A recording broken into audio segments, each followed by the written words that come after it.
Here for you live, getting you set for the Thanksgiving holiday, getting you set for a massive weekend of college football. It's going to be a good show. A lot to get to, a lot to discuss, a lot of people mad about a lot of different things. Interested from you, GMAC. Greg McElroy was, by the way, a part of the College Football Playoff selection show yesterday. It is Wednesday, November 27th, right here on Jocks 94.5. Listen online, jocksfm.com. Apps in your app store. Download that. Listen anywhere. What was the most frustrating point of emphasis topic? I had a late doctor's appointment and then drove to Decatur last night, so I wasn't really able to tune in and listen to you guys. But what was the most frustrating aspect of this week's rankings? Well, I'm not sure a lot of people can push back on where things are. I honestly kind of look at all of this, and my whole thing is there have been several teams that have played their way out of playoff contention. One of those being Alabama, one of those being Ole Miss. They've dropped the ball. They've had it right in their grasp, and they've screwed it up. So it's hard to feel sorry for teams that have messed it up, but if I'm going to look at things a little bit further back and just kind of pull back just a hair, with all the differences that we've had now in college football, with how things have changed and all the things that have adjusted with the expanded conferences, we now know that something is very different in our scheduling model and our scheduling philosophy. And there was one point, and we've made this comparison before, at one point, whether the SEC East was down or not, Georgia still had to beat the SEC champion to make the playoff. Whether the Big Ten West was down compared to the Big Ten East, it didn't matter because the winner of the West still had to beat Ohio State or Michigan in the Big Ten championship game to make the playoff. That's no longer the case. So basically, we are rewarding teams that have not played comparable schedules, and I think that's a little bit problematic for the future of the sport. If you look at the top of the rankings, Oregon's strength of schedule 52. Notre Dame is at number 5. Their strength of schedule is 78. Miami is 59. SMU is 77. Indiana 51. Boise State 81. Clemson 57. That's your top 12. How many different teams did I just list off that have strength of schedules that are 50 or higher? A handful. So they didn't even play a top half schedule, and yet because of their win-loss record, they are still in the top 12. And I think this is a slippery slope because now what you're telling people is you are de-incentivizing, whatever that word might be, strengthening your schedule by any means necessary. Because if you just need to be 11-1, then what's the point of me playing anything but powder puffs in the non-conference like Indiana did? So I think that's part of the challenge here is that they are not rewarding teams that played a really difficult strength of schedule. Instead, they're rewarding teams with a really good record, and I think that's a dangerous game to play for the future. There's no doubt, and I think it's frustrating for all of us because what have we wanted for a long time? We just talked about this last week, right? Lettuce weekend. We want those to go away. Yeah. We don't want those games anymore. We don't want to see these non-conference FCS opponent games, and just not something that we want to be a real part of what we're doing. So for that to be the case, I think it's frustrating. It doesn't sound like it's right. I don't like it. I know you don't like it. I know most of our listeners probably won't like it. And this committee has been, in my opinion, Greg, just a little bit off from the get-go. And there were a couple of things that you pointed out early on that seemed to be just a little bit nonsensical and didn't just add up. And now, as you've stated, it feels like maybe we can sort of pinpoint exactly what that is just a little bit more, and it is the strength of schedule versus record. And I don't know exactly what it means because I do think it's going to be a little bit different every year. We're going to get a different committee. Certain people are going to have certain influences. They're going to be able to drive opinions different ways. They're going to think more or less about certain pieces of why a team is good, isn't good, or as good, or better, or worse. So that's not always going to be exactly the same each and every year. But, man, to think about the fact that you got teams that are going out there and putting themselves are becoming more battle-tested and testing themselves in a greater way on a weekly basis, and they're not being rewarded for that, it's something I don't think anybody involved with college football would really like. No, and basically this committee, and like you said, every year's a little different. This committee would have had Boise State in the BCS championship every year because they were undefeated. Like that's kind of where we're at. And I've always said, hey, Boise State deserved a spot, but it would be at the mercy of what happened in other places. Like I was not against Cincinnati getting in the college football playoff in 2020, or 2021, whatever year that was. That didn't bother me. I was fine with them getting in that game. Why? Because other conferences, champions, had screwed it up.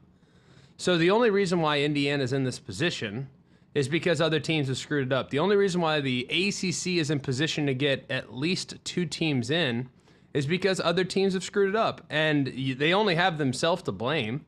I mean, everybody is in control of their own destiny. I guess the one positive here is that everyone's in control of their own destiny at the beginning of the season. And if you take care of business, you'll be in the playoff. If you don't take care of business, you'll be out. If you screw it up, you'll be out. But the thing that's a little bit problematic is how hard is it to take care of business against some of these schedules? And that would be what would be most frustrating to me. And I do not want... I think the committee now with imbalanced schedules and imbalanced conferences should put more of an onus on the strength of schedule argument and a less of an onus on win-loss record. Personal opinion. But then again, if I see a team screw up a quarter of their games, it's hard for me to feel sorry for them. Yeah, I'm with you. And when you put someone else's schedule next to other teams' names, and it's pretty obvious that the outcome would be different, it's not good. Now, I will say, full disclosure for me, with these college football playoff rankings, I have kind of forced myself to take a little bit of a back seat because I've taken, I guess, a little bit of the, it's going to work itself out approach. And now when I look at it, I kind of think, okay, is this thing going to work itself out? Or are some of the issues that you're talking about going to just continue to carry on and then become a problem as far as who actually gets into the playoff? And I think I might be to that point now. There was a while here where I wasn't concerned about. I didn't think that was going to be an issue. And now, Greg, I'm having a real hard time thinking that there might be some of the teams that aren't the 12 best teams in college football that get in outside of the conference champion team that moves ahead of the others that finds their way in. Yeah, I mean, I think that's probably what a lot of people are really angry about is that they don't think that I think a lot of people are really mad because they look at last week's version of Indiana and I don't know where people are necessarily getting the whole they were competitive thing. I didn't see it that way. I thought they were completely outclassed with the exception of 2 drives offensively. You remove also, the 2 where drives. was that game? Where was that game when the snap on the punt was fumbled? 7-7. As a game. I mean, it did look lopsided in any way. So, but and then I how think many teams can stand for 30 minutes in a game? Like, it was a game, you're right. I don't disagree with that. But I also acknowledge that a fumbled punt and a punt return to the house, maybe that got it lopsided. But Ohio State also... Special teams is a part of the game. I agree, but Ohio State also had 2 red zone penetrations that resulted in 0 points. So, I mean, all right, so wipe out those 2 special teams miscues and allow Ohio State to score in the red zone in those situations, and it's the same, it's 6 1/2 dozen. So, I think I have respect for Indiana. I really do. I think they have no shot of winning a national championship. I think but I don't view them that differently than I do, say, Arizona State. Like, we all talked all about inclusiveness and making sure that everybody got their chance. But for what? Like, people are going to go and get their teeth kicked in. You know what I mean? And, like, maybe there's only so many teams that are capable of winning a national championship in a given year, and there are several teams this year that are flawed. And they don't deserve a chance. But at the same time, unless something else happens in front of them, by the way, and which is a very real possibility. Like I said last night, I think Bama's 2 upsets away this weekend from getting in the college football playoff. SC beats Notre Dame. South Carolina beats Clemson. Bama's in. I mean, it's crazy how it works that way, but it's 100% a possibility. And if the ACC championship gets sideways, guess what? Bama probably in. So I don't think it's totally dead yet, but it is a little irritating to see to see teams with low ceilings have a chance at a title because they're just going to get steamrolled by a team that has a high ceiling. That's just the way it works. I have a little problem with something that you just said. We're gonna have to go a little toe to toe here on something that you just brought up. Oh no! The place that you just went. With a win this weekend, Alabama would be in. Yes. Gotcha. I would hope that would be understood. If I start trying to put an 8-4 Bama in that lost their last 2 games, we need to have a legitimate conversation about my professionalism. I just wanted to clarify. I think there are some people out there that feel like you're just moving right past, and not doing that, but just acknowledging that they're far from dead in the event in which they finished 9-3. Okay. But do they deserve to be in? Probably not. But other teams screwed it up, so it opened the door for them. So that's just the way things are right now. Absolutely. All right, so we got a lot to get to. Want your feedback on the college football playoff rankings? What a night of college basketball last night. Alabama able to squeak one out late against Houston. Physical basketball game, entertaining basketball game. Couple lead changes late. It was a lot of fun. I would love to tell you about how Auburn's win against North Carolina looked, but it was a nice tip time for you. No guys. chance I'm staying up for a 10 p.m. Central tip. I did see about the first 5 possessions, and that was actually. it. Oh, yeah, I got pushed back a little bit. I stayed up for the first couple possessions just because I was doing some other stuff, and I was like, okay, this is it. Good night. But a massive win for this Auburn basketball team. We'll talk about that on the other side. We got a great show for you today. Trent Dilfer going to be with us after our first break. Wimp Sanderson, 9 o'clock. Stanford Steve, 9:30. Give us their picks for the weekend, what they're thinking about games coming up. We've got college football coming up really across the entire weekend that we need to start to preview because we're going to be off tomorrow. We will be back live for you on Friday, and that's where we'll give you the majority of our Iron Bowl preview. Talk a little bit about the game today. A really interesting thought from an Alabama player, by the way, on what the Iron Bowl is, what the Iron Bowl means. And I'm kind of interested to get the thoughts from you guys, kind of interested to get thoughts from other people that are listening to the show and our listeners and kind of their thoughts on what it is, what it means, and maybe just exactly if that is how other people view the Iron Bowl. We'll let you hear that across the course of the show today as well. First, I want to tell you about our friends at Train. You guys know flu season is here. Actually hitting some of our relatives up in Nashville. So you don't want to deal with this. Flu season ramping up. Make your home healthier with Train's Clean Effects Home Air Cleaner. Removes up to 99.9% of airborne particles, including those that cause virus. 100 times more effective than standard air filters. 8 times more effective than HEPA room filters. Find a dealer near you at Train.com. We're not going to talk a lot of baseball today. I did just want to get one thought from you on Blake Snell to the Dodgers. That about sums it up, I think. Well, I can tell you that the only reason why we won, or well, I don't know this for certain, but so for me to say the only reason, I'm saying a big reason why we won the championship in 2020 was because the Tampa Bay Rays at the time, pulled Blake Snell when he was absolutely kicking our behind. So he has been a little bit of a thorn in our side. So if you can't beat him, join him. Go and get him. They did. And I'm glad to have him on our side because he is a handful. And now the Los Angeles Dodgers, technically, I guess you'd have to put a little bit of an asterisk next to this, have 2 of the 4 highest paid starting pitchers annually, with Snell at only 36.4 and Shohei Ohtani at 70 per. Yikes. Well, we're only playing Shohei like $3 million a year. It's all deferred, remember? Right. His great grandchildren's grandchildren are going to be getting $52 million a year once he is don't way hate the gone playa. on this earth. No, listen. Don't hey, hate listen, the playa. You can hate the game. The Dodgers are the king of the offset. I will give you credit for that, and congratulations. I don't have a problem with it. I'm not mad at it.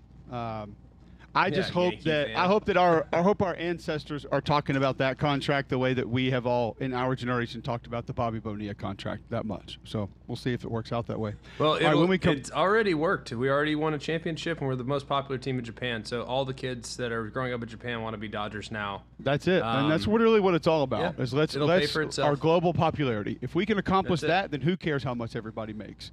They love us in Russia? Look at the NFL. It's all they care about. How does Guatemala view our baseball team? That's Sao Paulo. Yep. There you go. That's all that matters. All right.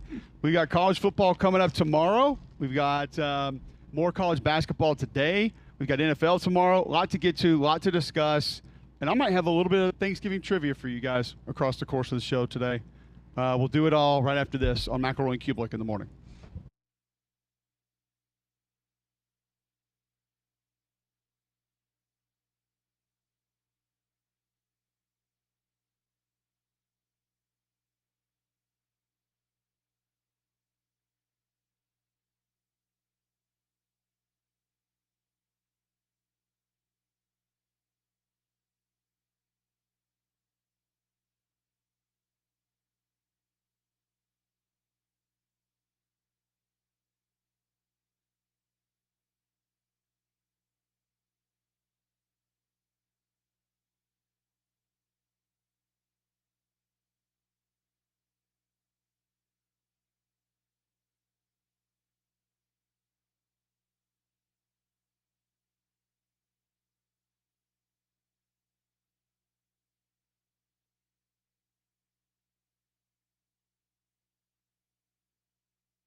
This is McElroy and Cubelic in the morning. I'm 2 for 2 today, by the way. I've noticed. Okay. Just making sure. Appreciate you guys tuning in right here on Jocks 94.5. He joins us each and every week, and we're very appreciative, especially of him joining us this week, because obviously it is one that is discombobulated in the world of college football. It is Trent Dilfer, UAB head football coach. I think we asked you this last year, but how do you kind of handle the Thanksgiving holiday with your team, with your players? We're doing a team Thanksgiving meal today, post-practice. Have coaches' wives, kids coming in. Pretty neat tradition we got going on in my 2 years. Kids love it. Players, coaches love it. Coaches' families love it. And then tomorrow we'll work really early in the morning briefly. Walk through, quick meeting time, and then let them get out of the building. Many will just stay in town and rest and relax, but we have a lot of Atlanta kids, a lot of Montgomery kids, a lot of Huntsville kids. Those kids can get home by midday, enjoy Thanksgiving with their families, and then get back late Thursday night or Friday morning before we practice and get ready to leave for Charlotte. Ours was always like 2 hours. You could go 2 hours away. Anything further than that, you had to go with the teammate. Do you have like a driving distance that you allow the guys to go? We didn't mark off of 2 hours, but I said keep it under 3. We don't want them. we don't want them going to Charlotte. Is that where you were last night, by the way? Where do you guys shoot? No, I was in Bristol. I'm in Bristol right now, buddy. Oh God, that gives me the EVG. Every Tuesday. Oh, 9 years It's of that. rough. Oh, It's not fun. Yeah. Sorry. It's all good. I didn't live in California, so it made it a little bit easier. Yeah, that was rough. San Francisco to Bristol was rough. Go ahead, dude. What were you saying? I was saying I kept it under 3 hours. Our kids will be pretty smart with that, and they know they got to get back to check in early Friday morning. We have a most important game of our careers because it's the next one this week in Charlotte, and Friday we leave to go there, so they got to be back before our team meeting Friday morning. UAB head football coach Trent Dilfer joining us on the Buyers Right hotline. When you look at kind of what's out there the rest of this season, what are the conversations that you've had with your team? What are the conversations that you've had just about how to close this out, how you want it to look? What could be a little bit different to try to finish this thing the right way? I try to stay very consistent. We got to be a program that responds, that prepares, that competes regardless of circumstance. Like, you can't let your circumstance determine your habits, your investment into the process. So we were steadfast when things were very stormy and dark and, as bad as it can possibly be. And call that Tulane, right? Call that giving up a lead to UConn. And we kept that message consistent. And now as we finish the season, we've kept the message consistent there too. The next one's the most important one. Yesterday's lift was a hard lift. It was the most important lift of the year. Why? Because it was the next lift. This morning's meetings are incredibly important. We will need to depend on a lot of young players next year with just the structure of modern day football and the economics of it. We will be a team that will probably have a lot of new starters next year, and they'll be young players. And these are valuable practices for them and valuable opportunities to prepare. We have a lot of seniors that are going out, and I've told them you can never run and hide from this tape. We have a lot of guys that have aspirations of playing beyond college. This will be the tape they look at. They won't look at the tape when things are going well. They'll look at the tape when things are going bad. How do you compete? How do you strain? Are you disciplined? So it's stayed pretty consistent regardless of circumstance. And the guys I did take the pads off this week. That was the one thing I did do is I took the pads off. Having physicality this week isn't going to get them anywhere. So rest their bodies up a little bit so they can be fresh and fast Saturday. Did notice that Jacob Zeno was not part of the senior day festivities. What is there any indicator there on your quarterback and what that could mean for his future? Yeah, he's trying to get an extra year through a medical red shirt, which I fully support. The shoulder was a bad deal, so he didn't want to participate in senior day, knowing that he's probably going to play another year of college football. There you go. Trent Dilfer, UAB head football coach, joining us on the Buyers Right hotline. What does Thanksgiving mean to you? Like, how do you view this holiday? I know it's a busy one. It's one that's congested, and Greg and I, we've all been a part of it as football players. Us covering the sport, you've covered the sport. You've also now been a coach. What does it mean to you? How do you view it, and like how much do you try to pour into it every year? I really do. I lean into it heavily. I've been part of great seasons, terrible seasons, middle seasons. I learned, Tony Dungy taught me so much, right? Like I go back, and I didn't realize it at the time, but playing for Tony for 4 years, and he'd always make sure that this week, regardless of our record, and we were brutal when he first got there in Tampa, and then we ended up being a really good team by the time I left. But he would always talk about being thankful for the relationships that football brings you and making sure you show gratitude regardless of circumstance. That we get to do this, we don't have to do this.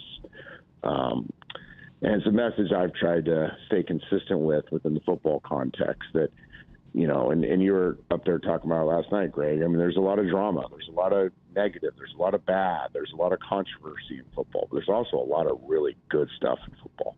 I mean, football ultimately is about good stuff. Like, it helps us. It makes us better. If you play it, if you coach it, it gives you something to attach to if you're a fan. I think Thanksgiving can kind of reset that perspective and say, oh, my gosh, thank you, God, that I get to be part of this great game. And that's a message that I'll have for my team today and tomorrow. I just think it's a neat time of the year in the football context, especially because it makes you reset and really appreciate how much this game can do for you. What, obviously, as you head into the last week, I know the record's not what you want, but there has seemingly been some progress made in some areas of the team. I mean, are you relatively pleased with kind of where you're heading and the progress that's been made?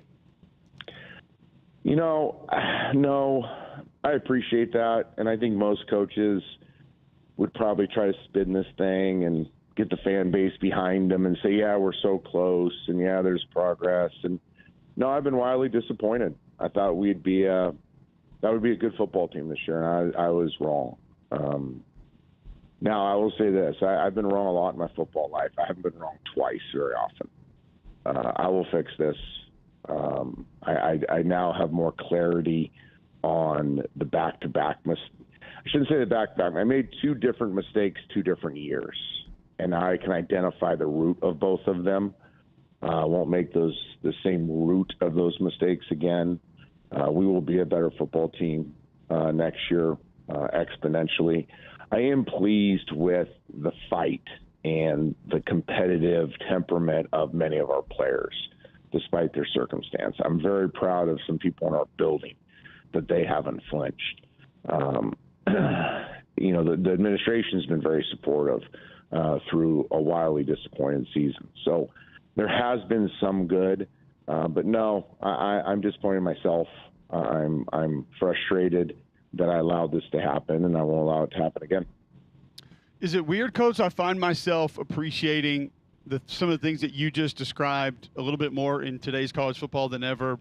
Fight, grit, determination, specifically this time of year. I mean, I've kind of called myself out. I said, we're going to have some teams that are going to be, dealing with COVID-type rosters because kids are going to be walking away. When LSU was kind of eliminated from the playoffs, Missouri 2 weeks ago, both those teams played hard last week. And I have corrected myself. I was wrong about that. Didn't know exactly what it would be, but thought that it might not look good. Is that more valuable in today's college football with kind of where we are and how easy it is for kids to just say, you know what, we're not going to a championship. I'm out. I'm done. You know what? I'm so glad you brought up those two teams, especially because I recognize the same thing. I read some weird thing, Brian Kelly, big failure, LSU, and they're booing him and telling him fire for Kelly and all this stuff. Then I'm watching that team play. I'm like, no, those kids play for him. Like, that group played hard when there's quote unquote nothing to play for. What a bunch of crap that is. Eli's team played really, really hard for him when they had, massively high expectations and boom, the balloon gets popped. That's what football's about. Like, people, I feel like everybody thinks that every year's a championship. That's not the way it rolls. Now, I know in this state you went through an unprecedented run in Tuscaloosa, and I was the biggest fan of that out there. But that is a unicorn. Like in football in general, you don't always win, and you have to make sure that you're winning in life and winning in your process when you're not always winning on the scoreboard. And players that don't understand that, coaches that don't understand that are cheating the game and they're cheating themselves. You're never going to be great at anything unless you're willing to rest and embrace the suck of the process. And football brings a lot of suck. And you gotta make sure you're growing through it. You gotta make sure you're grinding through it. You gotta make sure you're fighting through it. You gotta make sure you're locking arms with people through it. That's the greatness of football. And you do it long enough and you get to experience the mountaintop. But guess what? Even after you experience the mountaintop, you go back to the suck at some point. And it's the process of football that is great. more than the result on the scoreboard. And I was really, really impressed with both LSU and Missouri. I was impressed with us. Right? I thought our team, after the 15-yard penalty on roughing the kicker at the end of the first half and then unsportsmanlike, I was like, oh, gosh, here we go. What am I going to say to the team at halftime? We're going to lose this lead. And then, we rallied and we regained momentum. We played a great second half. Our kids fought their tails off. Our coaches coached their tails off. We had a great week of preparation with there being, quote, unquote, nothing to play for. There's always something to play for. Coach, we always appreciate your visits. Thank you so much for the time. Have a happy Thanksgiving. Good luck this weekend, and look forward to catching up with you soon. You guys are awesome. Thanks, man. Absolutely. Trent Dilfer, UAB head football coach, joining us on the Buyers Right Hotline. Preview their game coming up this weekend, a little bit more today and Friday, as we have a lot of college football to talk about, including those college football playoff rankings. Greg was on a part of the rankings release show last night. We'll get to a little bit more of that on the other side. One thing you're going to want, because it's getting a little chilly out there, we might not be having that warm Thanksgiving like we did last year, is some pants. And you can get those at the pants store. Yeah, always need the pants. Don't want to walk outside without those, and Pants Store's got you covered. They also have quarter zips, they have button downs, they have polos, they have hats, they have layers, they have boots, shoes, you name it, head to toe gear to get you ready for game day. So go and see the Pants Store now. It's honestly a tremendous place to go and get all these different options from some of the best brands in the business. So go and find them. They also have the clear purses for the ladies, so they'll be able to go through the security line on game day to make it easy on them. Zip on down to the Pants Store for all your game day needs. All right, come back. A little bit more on the college football playoff rankings. What did you think of them? Did you like them? And a little bit of Thanksgiving trivia. We will start it next right here on McElroy and Cubelic in the morning.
two massive wins in the world of college basketball by in-state teams last night.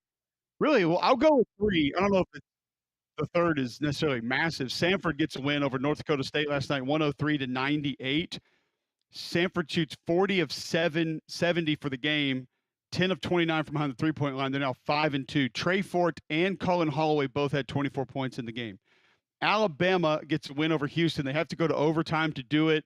Big three late to help Alabama tie it up. Then they take it 85-80 in overtime. Crimson Tide get to 5-2. Houston now 3-2. Mark Sears, just 4 of 13 from the floor, but he gets to 24 points for the game because he was 12 of 14 from the free throw line. He was every bit the floor general for Alabama last night, just directing traffic and basically being Mark Sears, doing what he does. Alabama now 9-8 all-time in AP top 10 matchups. Mark Sears has 32 20-point games, extending his lead as the most by any Alabama player over the last 25 years. It was a solid game. It was a physical game, Greg, last night for the Crimson Tide, especially late. I felt like last couple possessions, the officials just said, we're not really calling anything. Y'all do what y'all got to do to figure out a way to win this game. Well, I think if Houston has their way, that's the way the game is going to go. I mean, I can't recall watching a Houston game at any point in the last, 3 or 4 years that didn't feel like a complete bloodbath. Having seen them in person multiple times, I mean, they like to muddy up the game, and it was not surprising the game went in that direction. It was just really refreshing to see Alabama match them in physicality. That was not a game that Alabama would have won last year. There just wasn't the same post presence. There wasn't the same type of physical presence that, and physical teams last year gave them a lot of fits.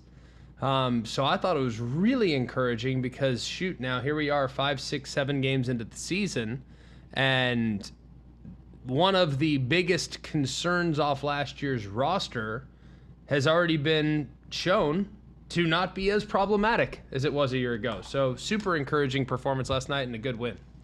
Absolutely. So LJ Cryer for Houston, 30 points, 10 of 10 from the free throw line. Auburn gets the win over North Carolina, 85-72. They get to 6-0. Carolina goes to 4-2. 6 in double figures for Auburn. Janai Broome, 9 of 18, 2 of 4 from behind the three-point line, 23 points, 19 rebounds.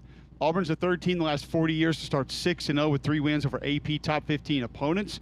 4th straight win versus AP ranked opponents for Auburn. They'll play Memphis in the Maui Invitational Championship game today at 4. Alabama gets Rutgers today at, I had the time of that game written down and don't know where I put it. So 9 o'clock tonight, Rutgers, Bama. Good luck with that one. And then Janai Broome is the first Auburn player over the last 25 seasons with 20 points, 10 rebounds in 3 straight games. First Auburn player last 25 seasons with 20 points, 15 boards versus an AP ranked opponent. So we knew he was going to be a big part of this team this year, Greg, and Janai Broome is not disappointed thus far. Yeah, he just looks even more so than a year ago. I didn't watch more than I fell asleep with it on, so I didn't get deep into the game last night. Probably went to bed around midnight local, so I got about 25 minutes of action in. He looks even more physically mature than he did a year ago. I mean, if last year he was a grown man, this year he's 37. Like he just has a great presence, and I just think the team in big moments is just always going to run through him. He's just extremely calm. Obviously has a great demeanor, so I think there's a lot of positives based on what we saw last night and what we've seen so far from Auburn, really from the start. All right, Wednesday, November 27th, 7:39 a.m. right here on Jocks 94.5. College football playoff rankings. The 4th edition of this season of the first 12-team playoff release last night. For the 3rd straight week, the top 4 teams remain the same. 1 Oregon, 2 Ohio State, 3 Texas, 4 Penn State. Let's stop right there, Greg. Just the top 4 that has been this way for a couple of weeks now. Are you good with that order, the top 4 right now for the college football playoff? What can you push back on? Not much there, really. I mean, because a lot of the teams have sort of handled it themselves to not necessarily be there. I don't know if there's a real argument to be made for Miami over Penn State. I don't know if I would have one, because Notre Dame and Miami, I think you're both going to look at the schedules and say, yeah, I'm not putting you over Penn State. Exactly. Obviously, Georgia has the extra loss, so you're not going to be able to put them there. But I'd probably take Miami and Notre Dame over Penn State, if I'm going to be honest. If Georgia, I think I'd take all three of those teams over Penn State. Gosh, I'd probably take Tennessee over Penn State. I might take SMU over Penn State, but I can't justify putting them ahead of Penn State. I'm glad you're saying this, because at 8 o'clock, when we're going to go to our top three on the other side of this break, but at 8 o'clock, I want to have a conversation about where you're going. We don't have to finish it now, but I'm with you on a lot of those. I don't know. I watched a lot of SMU yesterday, and there's just portions of that team that are easy to fall in love with. There's portions of that team good. when I look at them against the Tennessees, the Notre Dames, Texas, the teams that are built big and pretty physical, I would have great concerns about how they would hold up. Yeah, but that's kind of welcome to the ACC. I mean, rinse and repeat. Oh, they're going to play. SMU's getting to the league. They're going to play bully ball from the American. Yeah, that happens overnight. You bring in a couple guys that are transfers along the front defensively. Feel good about that. I would be real concerned about their O-line holding up. That's why they went with the mobile quarterback. Preston Stone wasn't mobile, so they go with Kevin Jennings, and he's giving them a little life. And I do think that they can hold up because Rhett's smart enough to. Oh, yeah. Rhett's not dumb. Like, Rhett Lashley understands their offensive line would get bludgeoned by Texas. He knows that. So he just would make sure that the game didn't go in that direction. So I agree with you completely. But they're fun to watch. I mean, I like SMU. There's no doubt. I think they're fun to watch. Who do you think the most physical team in the ACC is? Most physical team in the ACC? Mm-hmm. Boston College. What's weird is, like, one of the first teams that came to my mind was Cal. Yeah, they'll hit you. But I think you could make a case for Syracuse. You can make a case for Clemson, mainly just based on the defense. The offense isn't really going to be a Their part of it. defense isn't the same. They're just not the same. They've been banged up, though. If Clemson could get healthy, maybe it'd be a little different. But you can have them as far as physicality. There's just like not their a lot of O-line. that. They're missing their top two guys on the O-line. They've been without their left defensive end, Peter Woods, for a few. Like, I don't know. I'm not sold. Okay. All right. So when we come back, Now, on how the come other side, how come there's no response from my Boston College pick? I want to say that they were. I just don't know if they still are now. Translation: haven't watched them in 6 weeks. I've watched them. It's been less than 6 weeks. 3 weeks, definitely not. Love it. Apologies. Love it. Hadn't had a chance to see the tape here in the last couple of weeks. South Carolina, Clemson, make a pick. South Carolina. By how many? It depends on how many times Lenore Sellers drops the ball or turns it over. And I actually think that's the only real concern I have in this game for South Carolina. I think they'll win by 10.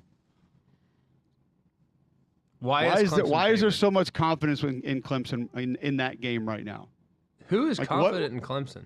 I think a lot of the public is.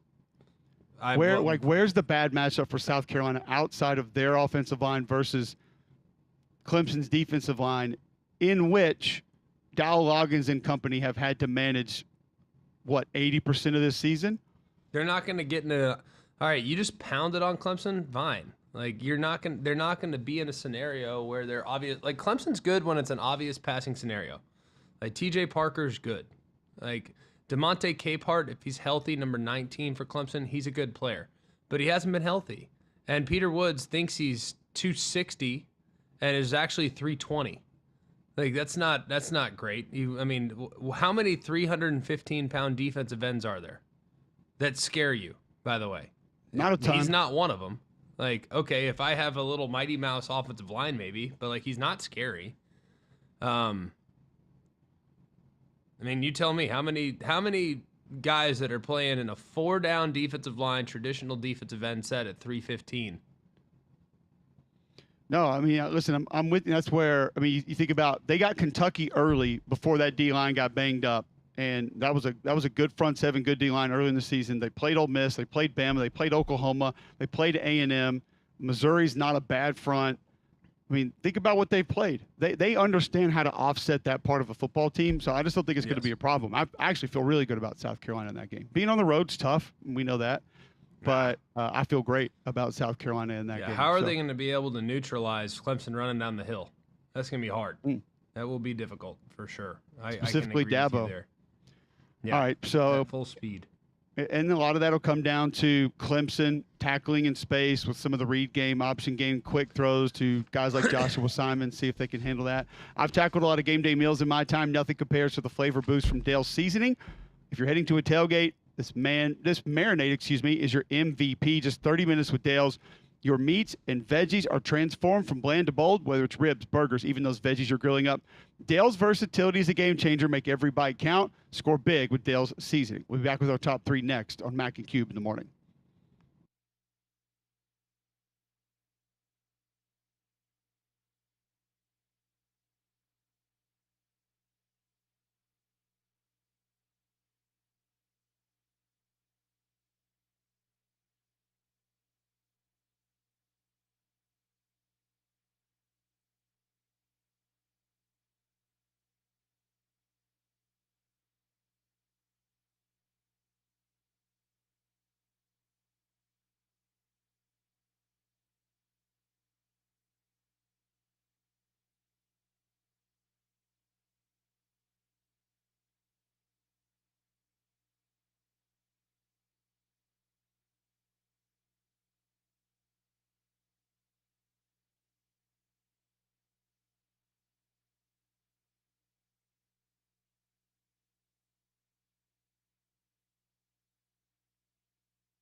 We do it every morning this time. It is the top 3. Doesn't necessarily have to be sports. Doesn't necessarily have to be football. Sometimes it is, though. We'll get to that in just a moment. It is 7:49 a.m. Wednesday, November 27th, right here on Jocks 94.5. Cole Cubelic, Greg McElroy, John Sabier, Damian Mitchell. This is McElroy and Cubelic in the morning. Appreciate you tuning in. Strawberry pretzel salad, turkey, stuffing. I think that's what I said yesterday, but I'm altering mine a little bit. But maybe Damien wants to alter the top 3. Game time decision. No, it was actually going to be your top 3 Thanksgiving side items. Oh, okay, so sides. See, yeah. I was actually going to say I'm going to remove turkey because I feel like that's too easy. Right. Turkey's not a side. That's kind of, That's the main thing. What was the game we had like 3 weeks ago where it was like the only good game on? Of course, that would have been everybody's pick for Super Sofa Game of the Week. I am going to go stuffing number 1. Okay. I am going to go. It would depend on who makes it, how it's made, but sweet potato casserole 2. Oh God. That's. What's the issue? And I'm going to go Freaking strawberry clown show. pretzel salad 3. What's Now, the issue? I need my sweet it's 3 potato desserts. salad prepared like a. And what are we? I didn't know. Are we going for health? Right. We're trying to get our cholesterol down. What are we doing? I'm sorry. I'm going beer, bourbon, wine. No shock there. What about Zins? Where does Zins come in on that? You say Vince, my son? No, Zins. Or do you have Zins in with all 3 at the same time? It's a combo. Zins is dessert. That's the wind sure. down. That's the wind Yeah, down. I can't put Zins in during the meal. That's a dessert. I mean, you can, but I feel like you had a pretty good crew there. The sweet potato casserole has to have a kind of like a crunchy top and basically be sugared out. That's my right, 'cause only otherwise crunchy it's top with marshmallows. mashed Yeah, sweet wow. potatoes. Yeah, Take a who chance. wants that? Right. Yeah, I mean, give me a break. I'll go with. I mean, strawberry pretzel salad's an obvious one in there for sure. Luckily, we married Decatur girls because I think we might be the only. That might be the only community in the country that is like universally in support of strawberry pretzel salad. Because I don't know that many people that are aware of it, but it's a game changer. It's fire. I think just a rock solid standard mashed potato. I'm not fancy. Just a mashed I don't potato. need this. Yeah, just a standard mashed potato. And then I'm going to say some form of gravy. Just, whether it's giblet gravy or what. Like, Yes, I sir. don't eat a lot of gravy, to be honest with you. It's not really my thing. It's a little heavy. So Thanksgiving, probably one of the 2 or 3 meals of the year that involve gravy. Others would potentially be Christmas, and then potentially, some type of, early winter meal of some sort. So I'm going to go gravy as my third side. Greg, where does Thanksgiving rank as far as seating of holidays? Oh, See, so Thanksgiving for me as a football player / commentator has always been slightly on the back burner. I love the concept of Thanksgiving. Unfortunately, the amount of times I've actually been able to celebrate Thanksgiving probably like 4 times as an adult. So it's hard to put, kind of a premium on one that you can't really celebrate, but I do appreciate the concept. So concept top 3, actual execution probably 9th. Okay, so So it's like like Damien's top like a threes. G. It's a Okay. G5. It's a G5 champion. That's what you're saying. It's like the scoop- MAC championship. Mac. Wow. The Mac. Yeah, but it's not like Sun the ACC championship in theory, but it's more like the MAC championship in execution. Okay. Okay. All right, John. Could be worse. Could be Sunbelt. This man said the Mac. Although I do understand where Greg is coming from.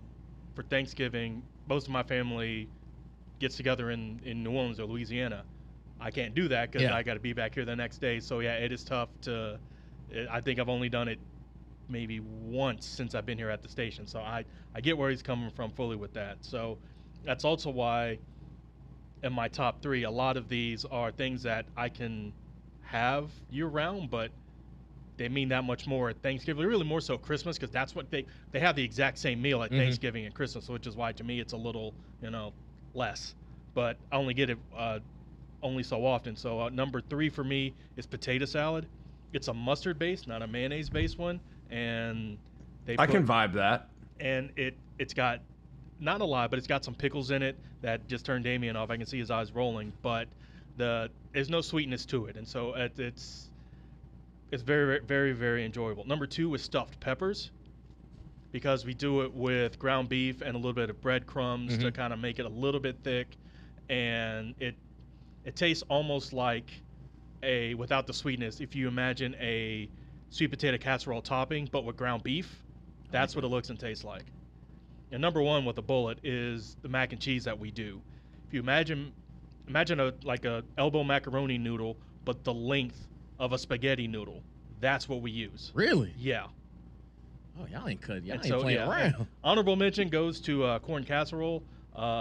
Like strawberry pretzel salad, I was unfamiliar with this game, but I've recently come around to corn casserole the last little bit, and it is much more than a coach on the field. I will say that. I got you. That's not sneaky fast. Like it's No. It's a game changer. More than a possession receiver. Yes. I got you. Mine are dressing, sweet potato pie, and deviled eggs. I love deviled eggs. What? Yes. Deviled eggs are not. That's really like a Thanksgiving You only thing, have though? those for Thanksgiving? Thanksgiving, Christmas, Easter. See, I thought you can said have deviled eggs all Thanksgiving the time. sides. You don't not have to just have it sides. just in Thanksgiving. No, I mean that's just when I have, like, I don't ever have it up until like those major holidays. All right. I'm not Deviled hating eggs on you, rip. but for me personally, you can have all of the deviled eggs. You don't eat Every deviled eggs? single one of them. No. That makes a part of lot it. of sense, though. It's You are a a little, pass for me, dog. Yeah. it's a little too much protein. Yeah, you're for right. Cole. You ain't trying to be big. He prefers You ain't like trying to get carbo swole. loading. I got Yeah. turkey for the protein. Mm. Who are the best teams in college football right now? We'll have that discussion, and I will get to some Thanksgiving trivia next on McElroy and Cubelic in the morning.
Thanksgiving tomorrow, everybody getting set, everybody excited except for McElroy, who says it's the MAC champion of holidays.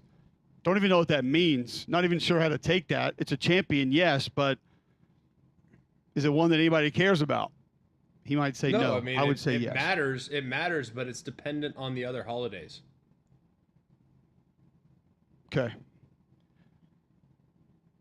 Do you want to explain to me, that at all? the SEC championship is Christmas. Yes. We're all on the same page there, right? Like, that's Yes. the most important. That's the biggest and best. Although this year you could argue it's Big Ten, with being 1 and 2 most likely. But yes. I will argue that. Are you trying to get a job in Ohio or just? Well, the Big Ten championship is July 4th. Really? What? Tremendous. Yeah, July 4th is the second best holiday. I was thinking more like Halloween. Greg, See, I don't no know. one on Halloween- Earth thinks July 4th is the second best holiday on the planet. I do. That explains a lot. I love July 4th. Big American. That's great. Big American It's guy. not the tell you second what's- best holiday in our country. Yes, it is. The third best holiday in our country is Memorial Day. Flag Day. Yeah, you're a big Flag Day guy. Okay. Memorial Day. Okay. Fourth best, probably Labor Day. You work on Labor Day. Yeah, but it's the start of college football season. I like Labor Day, Labor Day weekend. Halloween is just a day. Like it's fun with little kids, but in time, I won't care about it. So it's the Pac-12. Yeah. Like what happened to you basically. on Halloween as a kid? How Did you did it get hurt like you? somebody steal your bag of candy or something? No, I just I'm not big into like satanic costumes and Well, stuff like that. hey, Pagan. I can Halloween's take you to a Christmas pagan- parade downtown Homewood and you'll get Right. that. Oh, yeah, Your that's number one Krampus. seed. You can have that in Homewood. You guys do that in Homewood. I have not seen that where I live, so I don't know. You're not going down to our tricks or whatever the hell it is and have. No, you get your dinner you with get the knocked demons? out. You get I've knocked never out been to that walking place. through I don't know the Arctic name of it. woods in That outfit. Sorry, it's your hangout spot, Damien. I don't know what that is. Tricks are for kids. Apparently Oh my not. gosh. Oh my gosh. Okay. Oh yeah, Greg, I didn't know. I What feel about St. good Patrick's about Day? my list. What about St. Patrick's Yeah, Day? let New me- Year's Day. Just It's almost like Patrick's Day it is can't just be an a good excuse to holiday drink for during Greg the if it's week. not in the summer. It just It just can't. not. No, I mean, like there are other days that I like Thanksgiving a lot. It's just I've always associated Thanksgiving with work. So it's hard for me to celebrate. Same thing with New Year's. Like New Year's doesn't do a lot for me. It's work. Like I love New Year's Day in college football, but I'm working on New Year's. I have not had a day in which I have not had a New Year's Day since 2012 where I wasn't working. Then how is that Yeah, I different think from you and I from were in Labor New Day, Orleans though? for New Year's last year, right? And I think we were both in bed Correct. at like 9:00. Maybe earlier. I don't know, but it was definitely an early night. But you're working on Labor Day too.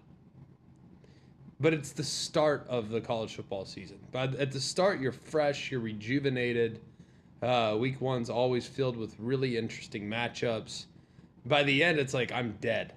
Get me to the finish line. But New Year's Day is always great. It really is. But I like Labor Day a little bit better. Okay. You think you know someone? Telling you. What are y'all's top three? Y'all are talking about top... Like, we all agree Christmas is one, no? Yes. Yeah, Thanksgiving. Thanksgiving's and two I'm for me. going to be honest with you, man. Like it's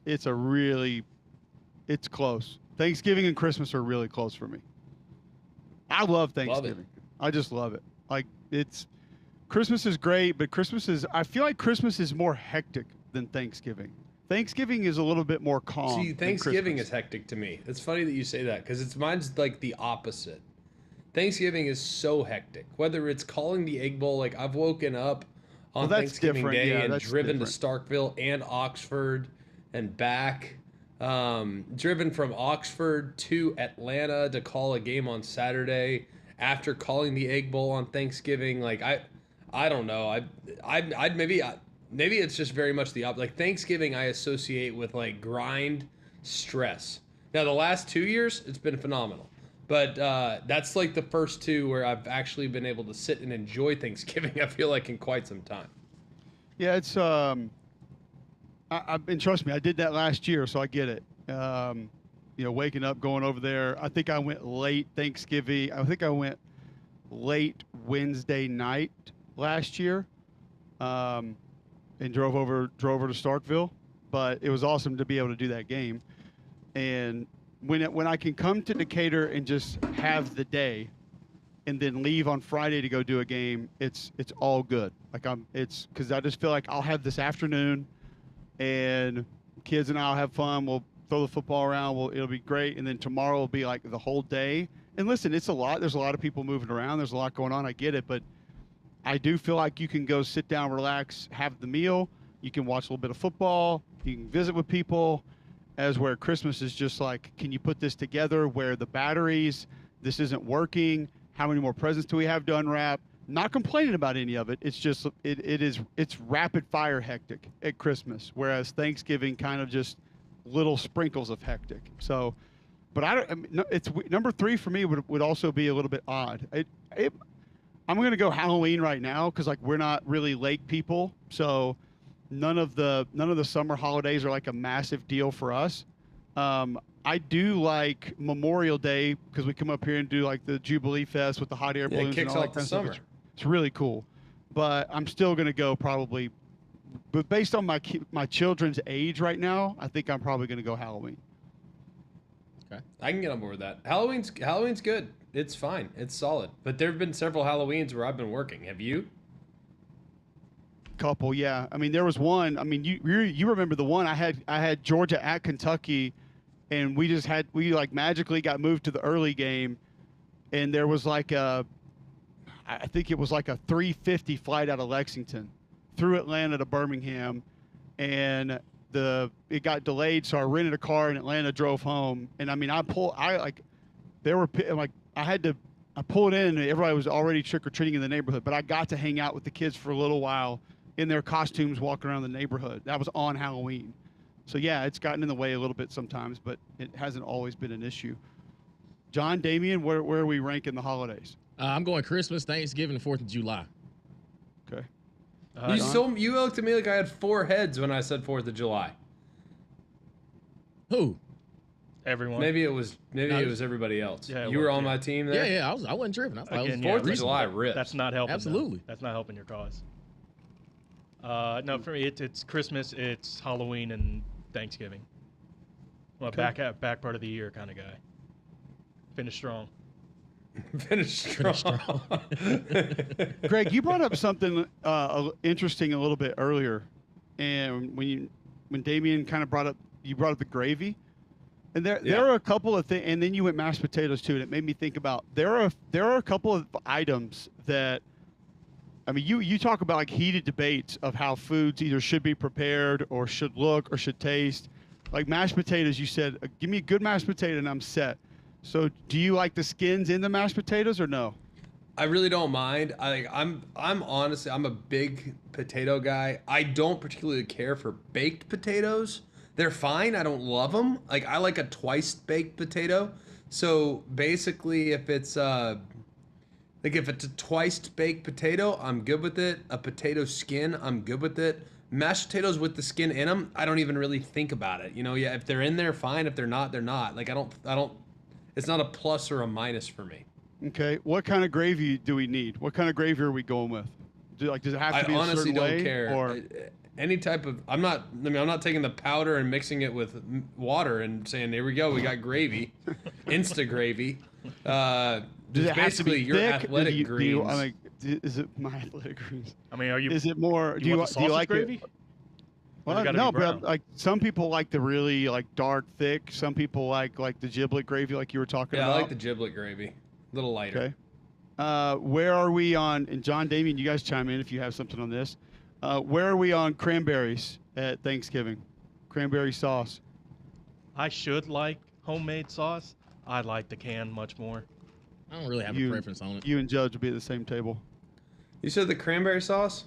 Yeah, And? or any of the cranberry concoctions. Whatever. I'm not as big on the cranberry sauce, but I don't mind it. Right. I've never really noticed the difference between. I'm sure I've had canned. I'm sure I've had homemade. I don't know if I've ever noticed the difference. And my lady makes like Well, if this it looked cranberry like Jell-O, sauce. it was in a can. The whole so. family loves it, but I'm perfectly fine with the can. I'm like, oh, this feels like too much. people get heated over the cranberry sauce. Yeah. now. Like that's a big deal for a lot of folks. How do you manage eating at Thanksgiving? Do you go for one thing first? Do you try to limit your first plate? Is it a certain order that you have to eat? Like, how do you manage your Thanksgiving meal?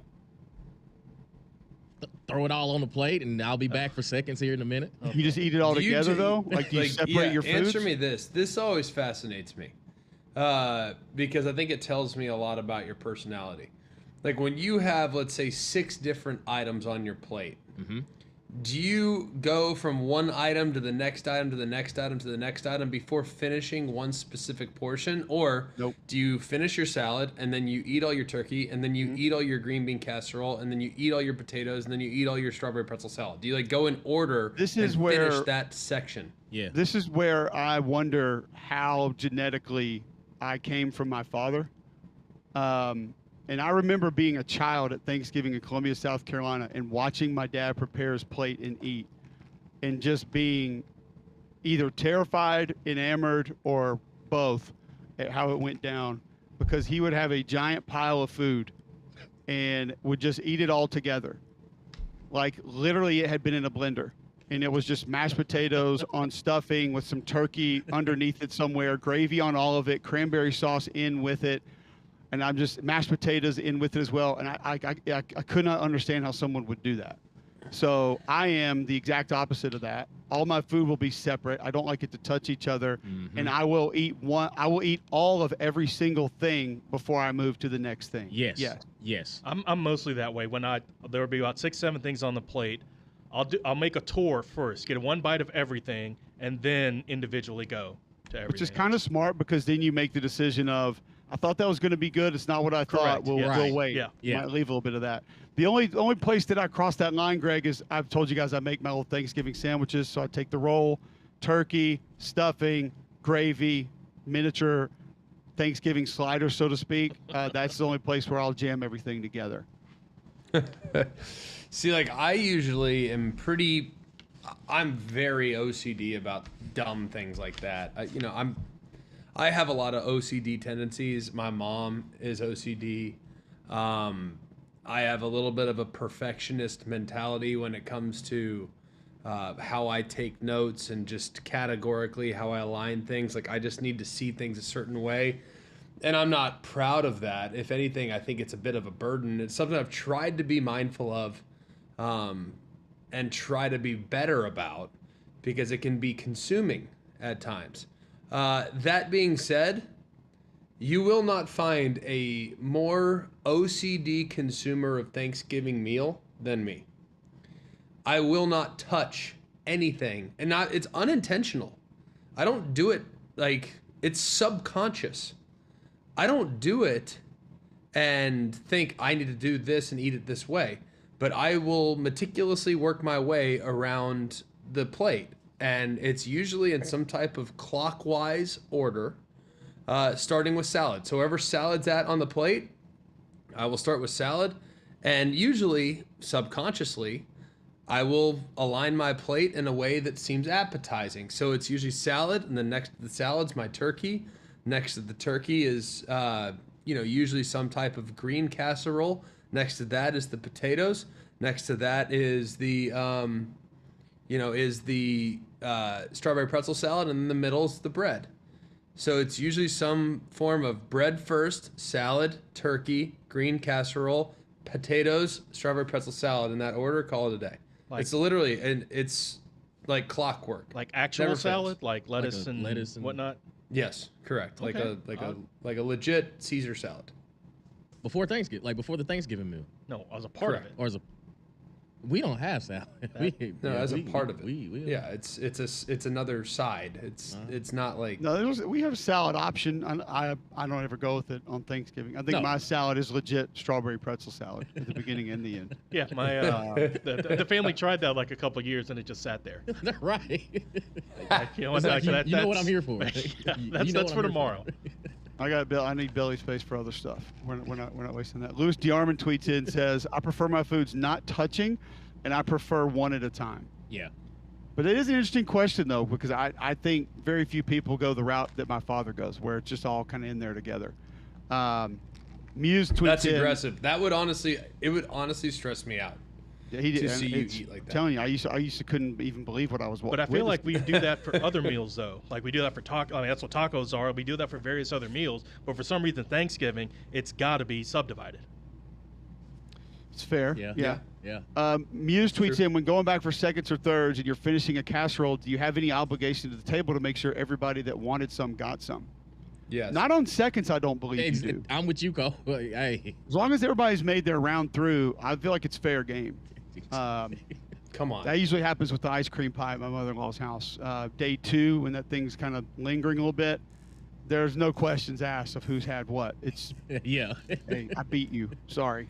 Honestly, what's the appropriate amount to leave? I think that's a better question, because while I will always ask, hey, has everybody had enough?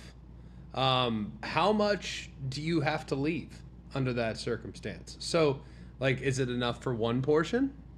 Is it enough for 2 portions? Like, what makes you a jerk? At what point Less than a are you a scoop jerk? / spoonful. So 1 portion. So if you ask, hey, has everybody had enough? And someone says, well, I'd like a little more, and you leave 1 portion, does that make you a jerk? Or should you leave 1 and change in case somebody else would like to go back again? You go at least 1. At least, Because if yeah. it's less than 1, you could have added that to yours. That little Exactly. bit, yeah. You could Exactly. add that little 3/4 of a scoop. Just go ahead. It's Thanksgiving. Stuff it And down. I'll even let people know, like, hey, there ain't much, there ain't much Right. sweet potato, there ain't many sweet potatoes left. I'm going ahead and Correct. take y'all out the misery. I got you. All right, well, speaking of being a jerk, Tree of Liberty 007 tweets in, man, the birth of our country isn't a top holiday and Halloween is. Oh, yeah, you're from Auburn, I forgot. LOL, Halloween is a demonic holiday. You should do some research. Witchcraft is a major thing in society today. Greg is right. It's a satanic holiday. Correct, it's pagan. I was a Power Ranger one year, man. I ain't know it was, Exactly, I didn't know it was that's that deep. exactly what I was going for there, too. Oh, yeah. It's that's pagan. right. It's When I pagan talk about in its trick-or-treating genesis. with my children all under the age of 10, that was the exact mindset. I That's was what they looking teach at Auburn. Yeah. It was the direction that we were taking there. Yes. If you guys want to live with your head in the dirt, you can just continue to enjoy your Not the head, Halloween. not the head, yeah. but that hand is definitely. Which is why we celebrate Christmas in December, because that's when it happened. Yes. Yes, absolutely. Correct. 100%. Dave Shumate tweets in, what is this strawberry pretzel salad you're talking about? Be honest. I've never heard of it. Sounds really good. It is. It's fantastic. All right, let me just walk you through what strawberry pretzel salad is. Pretzels, basically sour cream, and then with sugar and strawberry jello on top. Pretzels. I already said pretzels. That's Okay, on the bottom. I didn't know. Sorry. Yeah. Well, Cool pretzels that are basically cooked on a skillet with sugar in them. So sugary pretzels, so you get the sweet salt combination. The sour cream is like a little bit of salt fluffiness. It's really good, but it's not like your traditional sour cream. I feel like it's like a neutralized sour cream. I'm not sure what they do to it, but it's some type of Jedi mind trick on the sour cream to make it think it's like whipped cream. And then strawberry jello. It's the GOAT. Now, it does look like a murder scene on your plate after the fact. So you Yes. need to understand that it doesn't look very normal after the fact, but it tastes delicious. And it is absolutely a dessert. Whether you want to acknowledge that it's not a dessert or not, like, you're wrong. It is a dessert, and it's okay to eat dessert alongside your Thanksgiving meal. There's nothing wrong with that, but just you cannot call it like your traditional side. You just can't.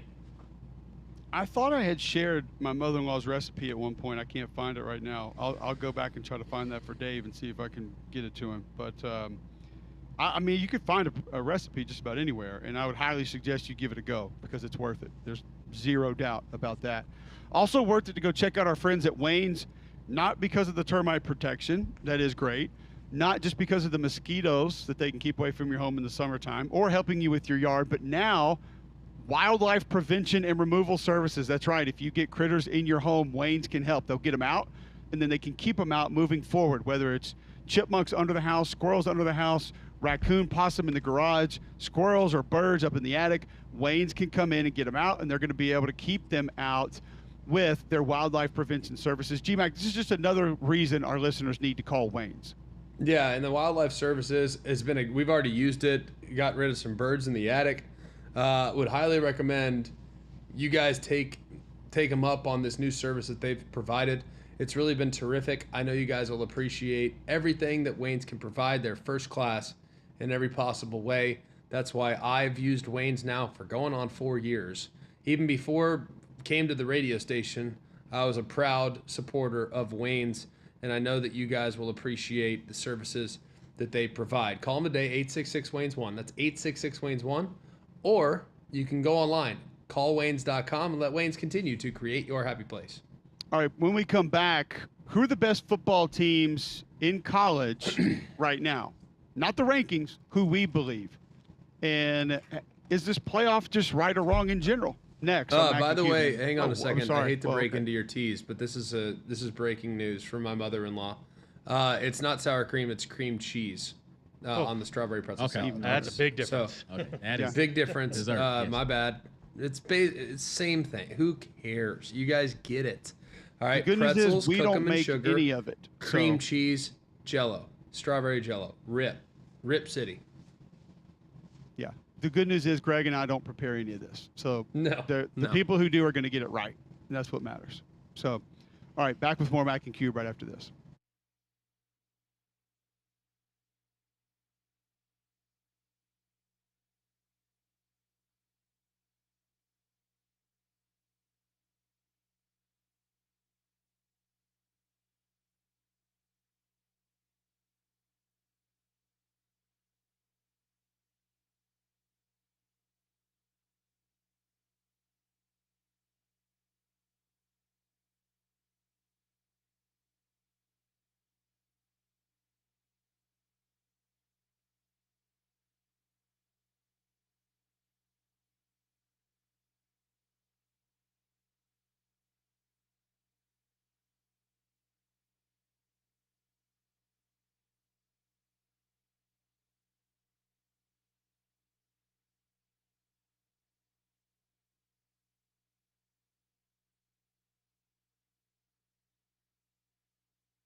No, you didn't just do this, John.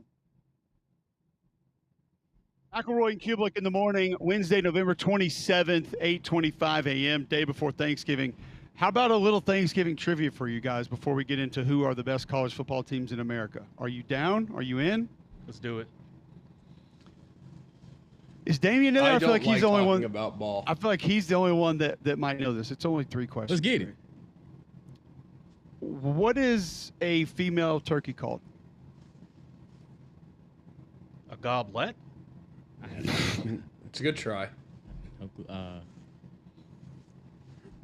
A hen. Oh, yeah, makes sense. Yeah. There are 2 NFL teams What that is have it? played. What is a baby turkey called? Delicious? Jeez.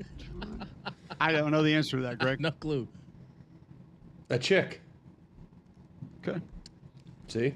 These are 2 things. NFL You teams learn have these played on things. Thanksgiving Day since 1966. Who are they? Cowboys, Lions. Yeah. How long was the first Thanksgiving? A week? This one will blow your mind. It was like a Nope. month. No. 30 minutes. 3 days. What? Why would that I didn't blow think our mind? anybody. I didn't think anybody would guess more than a day. So Oh, yeah. when John went month, I was like, well, this is out where it's not as interesting anymore. So forget that. We'll move on. No, that is. Oof. Dang. That's a lot of time for them to be around each other. 3 days. Oof. Imagine the leftovers. All right, so best college football teams in America right now. We know what the rankings are, Greg, but if you just kind of ask yourself, I don't know, how do you state this? Who's playing the best football right now? Who are the hottest teams? Who are the teams that are most dangerous? I don't know how you would get past teams like South Carolina, Arizona State, Tulane, maybe before you got to number 10, 11, 12. But that's not going to be the way that it works because we're going to look at resume, we're going to look at body of work, and we're going to do this thing in a traditional manner in which we've always done it. But of the teams that are playing the best right now, who do you think are some of the best college football teams that are probably not going to be mentioned in the top 10, top 12 in the country? Well, I think it's a matter of when you get them at their best. You know, I think at their best, I'll take Ole Miss over just about anybody. I mean, I think their quarterback is a little flawed, but I think I think their offensive line's a little flawed too, but I think other positions, they're a very difficult team to play against when you get them at their best. I mean, I think some of the obvious, Ohio State, Oregon, Georgia at their best, those 3 are probably a cut above just about everybody else. I'm in to be determined mode with Texas. They haven't played anybody. So it's right now I can't feel great about Texas. I just can't. Until I see them go toe-to-toe against high-level competition and answer that challenge, it's hard for me to have them in that category, but I think the personnel is close as far as what they're capable of. Penn State, I don't see it. They don't have the wideouts, nor do they have the juice offensively.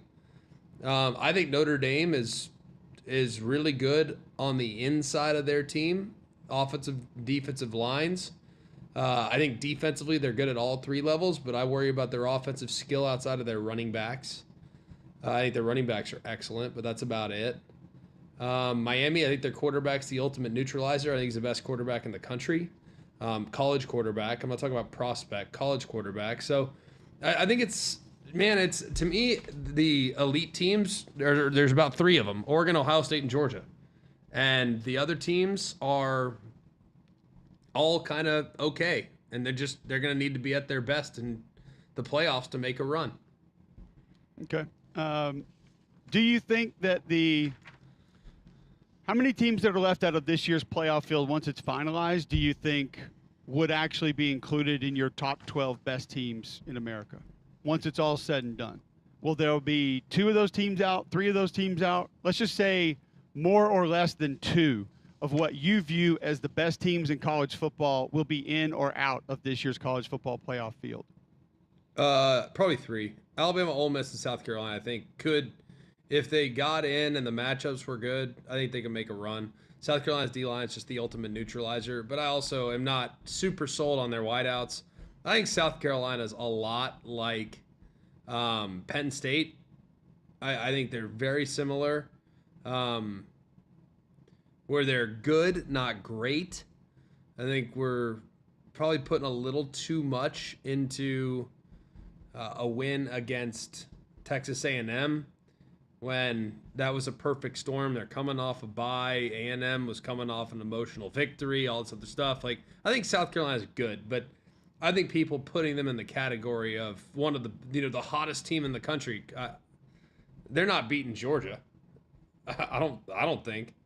I don't think they would beat Ohio State. I do think their defensive line could cause some problems for sure. But yeah, probably 2 or 3. Like, I think Alabama, Ole Miss, and South Carolina could all win the national championship. But I don't trust any of those 3 to go and actually do it. Right. Yeah, it's interesting Same right now page? because I guess it depends on a little bit of the phrasing. Like, if you ask me who's playing the best football in America right now, I think Arizona State has to be there. I think South Carolina has to be there. I'm going to step out and say I think Tulane has to be there. Now, does that mean they're a better football team than Miami, Notre Dame, Penn State? Not necessarily, but I do think they play team football, which I think there are some teams in the top 12 right now that are living and dying by a position group or a player. I mean, like you talked about Alabama being quarterback dependent. How would you describe Miami? I mean, how much of that? I'm not saying they don't have talent at wide receiver. Restrepo can go. I think know they they're have much talent. better at wide receiver than Alabama is. I know. Sure. Now, I know people will say, well, Ryan Williams. I think Ryan Williams is coming back to earth a little bit and is in my doghouse a bit based on the performance last week. I just, I'd like for him to be, a little bit more physical in how he approaches the game. But that's okay. I mean, he's young, and I think he is afforded the benefit of the doubt given his youth. Absolutely. Okay. So if you went top 10 right now as the college football playoff rankings have it, let's remove Oregon. They're the only undefeated team that's there. Which team do you least want to face? Which team do you think offers up the most problems, is the most problematic to knock off? Is it easily just Ohio State or Texas? Wait, what do you mean the most problems to knock off? Who do you want to face the least? Like, who has the most problems that you're going to have to deal with? Yeah, the team I'd least like to face is Ohio State. Because their O-line's only going to get better. Yeah, right? I thought that would be exposed last week, and it really wasn't. They Yeah. figured out a way to work around it, and that's dangerous. Correct. They would be the team I'd least like to face. The next team that I would least like to face is Georgia. I just think Georgia, you catch them on the wrong. Their losses have been somewhat circumstantial. They just came out flat-footed against Alabama, got torched in the secondary. Milroe played out of his mind for a half, and then Milroe came back to earth real quick there in the second half. And as a result, the game got a little bit more competitive. And Georgia just kept chipping away. I don't think Georgia's balanced enough, and their refusal to run the football is ultimately going to hurt them. Will it lead to them losing in the playoffs to a team they probably shouldn't? Maybe. But they just don't run it well enough. And that is of concern, and their running backs put the ball on the ground. So that's of concern as well. So of the teams I would least like to play, Ohio State would be 1, Georgia would be 2, Oregon would be 3, Texas would be 4, Notre Dame would be 5, even though I just don't know if I trust Riley Leonard. In the event in which the run game is stalled, I don't think Riley Leonard can throw his way to victory. So that would concern me a little bit when playing Notre Dame. I just think Notre Dame's defense is excellent. So probably some combination. Like, I wouldn't want to have to win a track meet against Miami either. Like, if the game is 52-51, do you want your team, whatever team that may be, or would you rather have Miami's weapons and Cam Ward? I'd probably like a little bit more balance, to be honest with you, heading into the playoffs. I think there's a much larger group of teams other than Miami that I would take heading into this playoff and feel like I had a better chance to win it. But it is a lot of it's quarterback driven, and a lot of people are going to go that direction. So I also understand that part of it. If you need better understanding on what your home may be worth, Gusty Goulas and the Gusty Goulas Group can help with that. Go to your phone right now. Go to GustyGoulasGroup.com. click on the button at the top right-hand portion of the page, and you'll see, with very little information, just how much your home is worth today. Or call 205-542-1996. Go to GustyGoolsGroup.com and find out just what they can do for you. Brokered by eXp Realty, and you'll be able to contact the only agent I would trust if I needed to sell a home in Birmingham, the Gusty Goulas Group. Served over 3,000 home buyers and sellers in the greater Birmingham area. That aggressive and proven selling system has what it takes to attract hundreds of qualified buyers. He's helped family members of mine.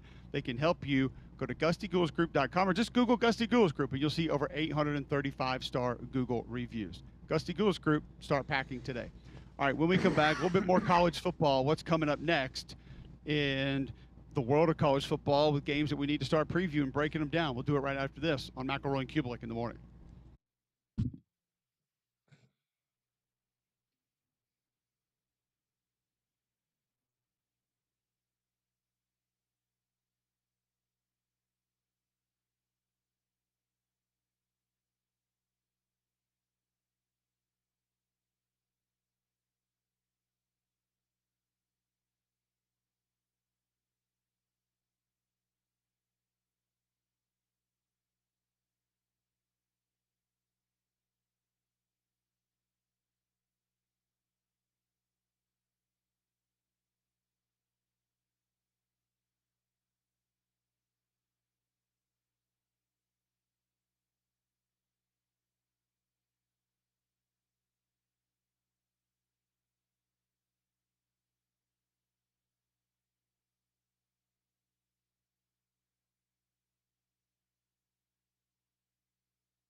College football last night.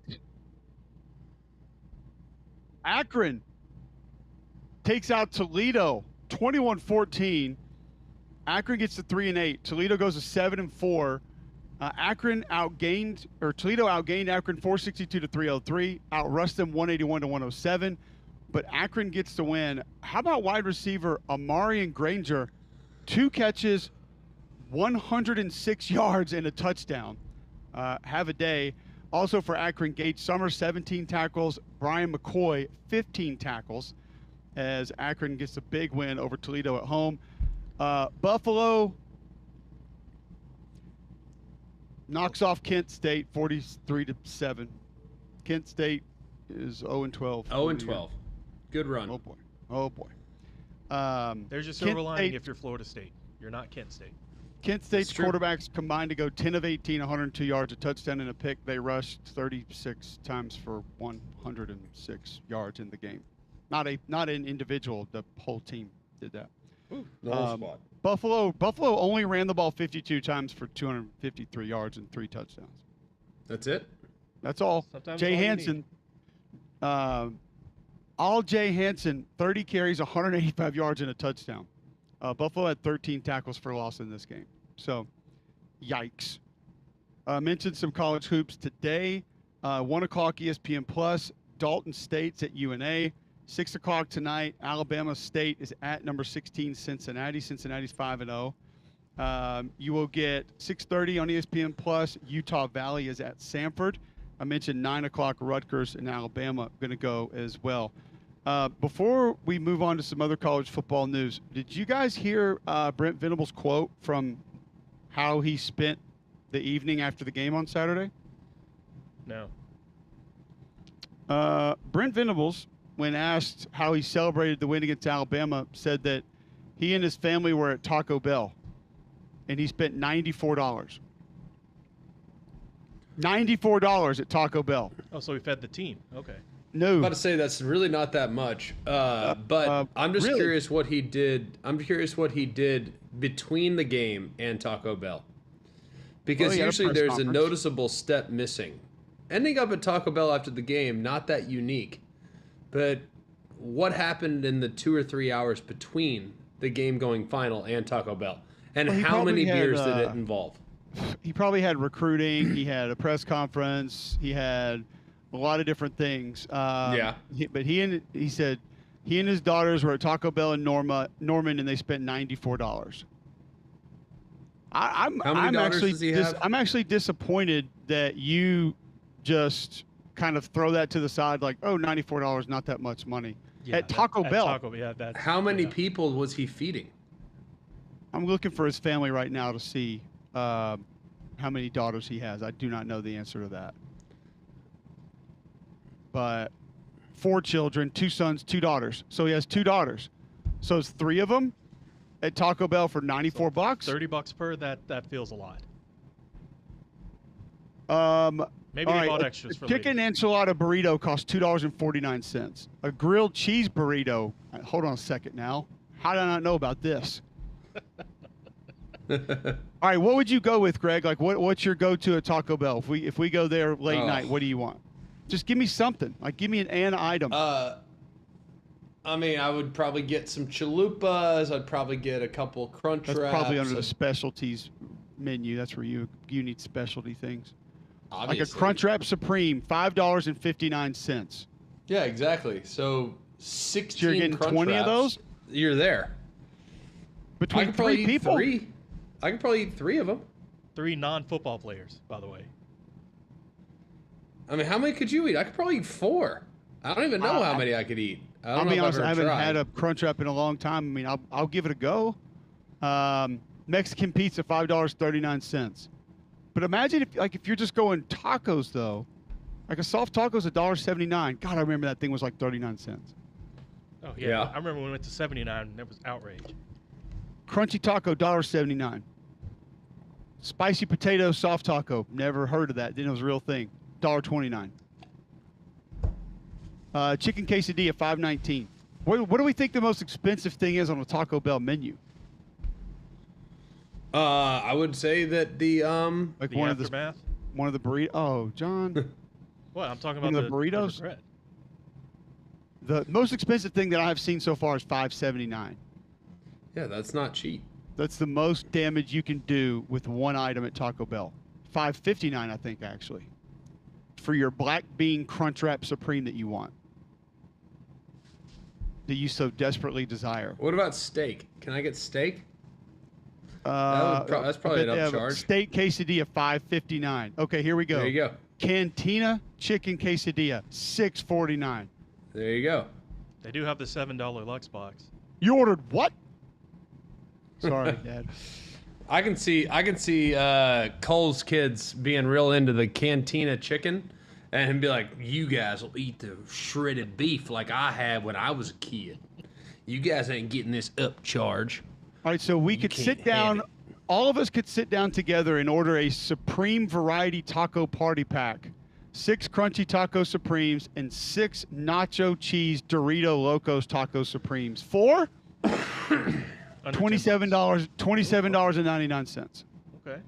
for 12 tacos. And that's still less than the 94. And then I'd get us a drink party pack with 4 drinks for $4. Who So wants now we're the up tacos? to like $35. Give me something fire. I don't want any of those. sauce. I want things that are $6-7 a pop. I'm not. Okay, If I'm you want going like a Taco crunchy Bell. I'm getting taco? a highbrow. You would. No, I'm going highbrow Taco Bell. I bet you there's less contaminants in the cantina chicken and the steak than there is in the ground beef. Do you want like the Doritos Cheesy Gordita Crunch? Or the Nacho Cheese Dorito Loco Taco? It's $2.59.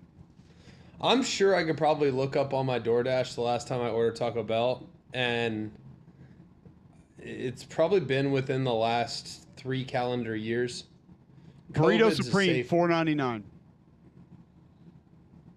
Yeah, I mean, I'm telling you, dude, we could get there. Well, the taxes Oh, in yeah, Oklahoma. we all could, The taxes but- in Oklahoma are less. Sales tax is only 4.5%. Where here it's like 7 or 8. So he's saving some money.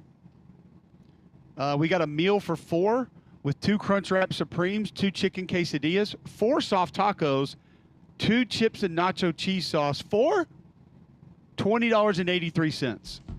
Not enough food. I'm still hungry. That's good for me. 4 of those is still not what he spent. I can't wait for our meetings today, and I'm going to ask Venables what all they ordered. I have to know. Yes. I've got to know. Sorry, that's my number. That's my first question out of the gate. Maybe breakfast is more expensive. The Grande Toasted Breakfast Burrito Combo, $6.99. No, we don't need a combo. There's no combos. Breakfast might wants be the better than their combos. regular stuff. Their breakfast The is Breakfast fire. Crunch Wrap Sausage, and I'm not going to lie to you guys, that looks pretty good. It is. Dude, the I would eat breakfast that crunch right wrap now. sausage or the breakfast crunch wrap, the AM Bacon? crunch wrap with steak is Best thing on their menu. top 3 fast food breakfast menu item Yeah. in the country. Yeah. I think we've learned one thing about Greg today. If you take him anywhere that steak is offered on any portion of the menu, he's adding it to everything. Correct. If it doesn't have steak, he That doesn't is- want it. That is confirmed. And I really like the high-end steak that I get at Taco Bell. It's definitely the best It's version not of demonic. steak. We know that. Correct. How many Taco Bell menu items contain Wagyu beef? I don't know. I don't know the answer to that. Top they don't do it sirloin. there? They're I not think is Arby's. safe. Come on now. Hold on now. Yeah. They don't have the meats like Arby's. But they're really solid. I am a Taco Bell breakfast fan. Yes. Between the AM Crunchwrap with steak, the breakfast baconator at Wendy's, and I'm trying to think of and I think you have to include it, just a sausage, egg and cheese McMuffin. 3 best breakfast foods at fast food restaurants in the country. I kind of want some of these Cinnabon Delights. I'm going to be honest with you. Those are the second best thing on the Taco Bell menu. Is it just a donut hole with the icing in the middle? Yes. Yeah, I need Yes. that in my life. Those right are, now. yeah. We would take that. How much do you think the cinnamon twist costs? Those used to be like the Mac Daddy for me. I used to love those things. I used to have love not those had things them when I was a in kid, man. years. Oh my gosh, when I was a kid, I loved those things. Dominated them. When was the last time you had them? It's probably 35 years. I used to beg my mom to get me 2 bags of them. She's like, "You're not getting 2." I honestly don't They're remember the last time I $1.49, by had the them. way, if you're keeping up at home. Oh, there's nothing better than a cinnamon twist in the day. Those you were could, the fire if you, of fire. If you had Brent Venables money, you could order 80 of those at one sitting. And you know what? In the event in which Brent Venables' money ever comes our direction, I'm going to fall on that grenade for the boys right here. I will buy us $94 worth of cinnamon twists. You will?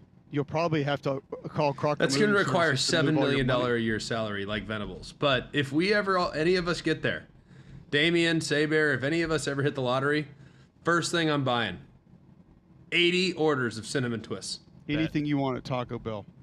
And then Crocker Moving Services is going to have to move us all to the restroom. That is accurate. The Crocker Moving Services might have to move us out of our car. I'm not sure we'd be able to fit through the door in the event in which we ate 80 cinnamon twists. But Crocker Moving Services will do anything for you. They're trustworthy guys, and it's a company that's owned by an Iraq War veteran, Eric Crocker. He believes in hiring people that you can trust. He completes full background checks on every single employee. So these are good guys that you can trust with your valuables and trust in your home. Whether you need your whole home back to move, your company headquarters moved across the country, or you just want them to come rearrange a living room, these guys got you covered. They also do deliveries for furniture that you purchase and need to get to your home. So call or visit them online today for a free quote. The website is crockermovingservices.com. That's crockermovingservices.com. Support your veterans by choosing Crocker Moving Services for your next move. All right, when we come back, more college football news. We've got more head coaches that are going to be on their way out of college football. We'll tell you who right after this on Jocks 94.5.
We've got Wimp Sanderson coming up in about 7 minutes. Get his thoughts on some games coming up this weekend. Stanford Steve, 9:30. Get his picks on games coming up this weekend as well. 8:54 a.m. Wednesday, November 27th on Jocks 94.5. Houston has fired offensive coordinator Kevin Barbay. He was at Mississippi State a year ago. I thought it was a little bit of an odd marriage, but he's not going to last, and he'll be out. Nebraska wide receiver Malachi Coleman's going to hit the portal. Oh, it's the exact same offense. Yeah, they're in shotgun. They'll just bring in a Arthur, guy that does shotgun. They'll be fine. It's no difference. Doesn't change any technique. Rice is going to hire Davidson head coach Scott Abell, 47-28 since 2018 there. Tulsa is going to fire Kevin Wilson. Ryan Switzer, former North Carolina wide receiver, the interim there. Also, UNC apparently has the Steelers offensive coordinator Arthur Smith on their short list. Is that a real name? Yeah. in Yeah, this went search? to Do you think UNC. it's feasible? Went to UNC. Okay. Do I think it's feasible? Did you just ask if I think it's Yeah, feasible? like, is that a real possibility? I mean, Arthur Smith was already a head coach in the NFL, and I think he's probably going to get another head coaching job in the NFL. So him, and also the timeline as it relates to college football coming from the NFL to college football doesn't really work out. So I don't think it's likely at all. But if I were North Carolina, I'd make the call. Yeah, might as well just feel it out. See if he Yeah. thinks that can happen. And Eddie George is the Big South OVC Coach of the Year at Tennessee State. Pretty cool what he's been doing there and how he's built that thing up. So impressive to see what he's done in a very short period of time. Wimp Sanderson, we've got him coming up after the break. Stanford Steve going to be with us next hour. Got a couple games that we need to break down as well. We do have college football tomorrow. We'll get to some of that, give you our thoughts on it. Get your thoughts as well. 800-239-9569. You can always tweet into the show if you want to be a part of it there and interact with us. Some more Thanksgiving talk maybe. Get to a little bit of that on the other side. A lot more to go in the final hour of McElroy and Cubelic in the morning. Coming up next right here on Jocks 94.5.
It is Wednesday, November 27th, right here on Jocks 94.5. McElroy and Cubelic in the morning. Cole Cubelic, Greg McElroy. Listen online, jocksfm.com. The app is in your app store, iPhone, Android. You can always download that for free. Listen on the go. Find the YouTube link there. You can always watch the show live on YouTube. Just search Jocks 945 and get your podcast at Apple Podcasts, Spotify, wherever you get yours. Also, jocksfm.com. Before we go to the coach, Wimp Sanderson, G-Mac, tell our listeners about Polar Bear Services and everything that they can do for them. Well, they can do everything for you. That's the best part about Polar Bear Services is when you call them, you already know you're going to be taken care of with a tremendous staff that's extremely professional. But they can do so many things around your house. They can help with electrical. They can help with plumbing. That's now 2 things that they have added to their repertoire. But they specialize in the HVAC system. And with things cooling off, you want to make sure your heater is ready to roll for the winter months ahead. So call them today. Have them come out. And remember, if you have a problem with your electrical, plumbing, heat, or air, just pick up the phone and call the Bear. It's 205-497-BEAR. It's 497-BEAR. He joins us each and every week thanks to our friends at Coke and Piggly Wiggly. It's the coach, Wimp Sanderson.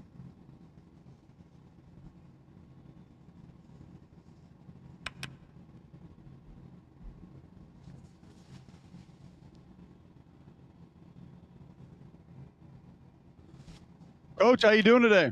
Well, okay. Last week, congratulations to me. I'm on a hot streak. I picked Tennessee to win by more than 41.5 points. A little bit worried after talking to Cole about the quarterback, but they blew it out. And at the end of the show, which will be pretty quick, I'm sure, I'll give the blue plate for this week. Okay. I wanted to. Oh, go ahead. What do you got? What do you think? I was going to go basketball-wise. Yeah. Auburn had a big win last night. Broome played well. Had 6 players in double figures.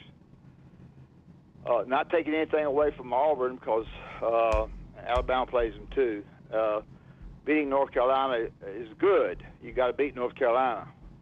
They've kind of come back to the pack a little bit.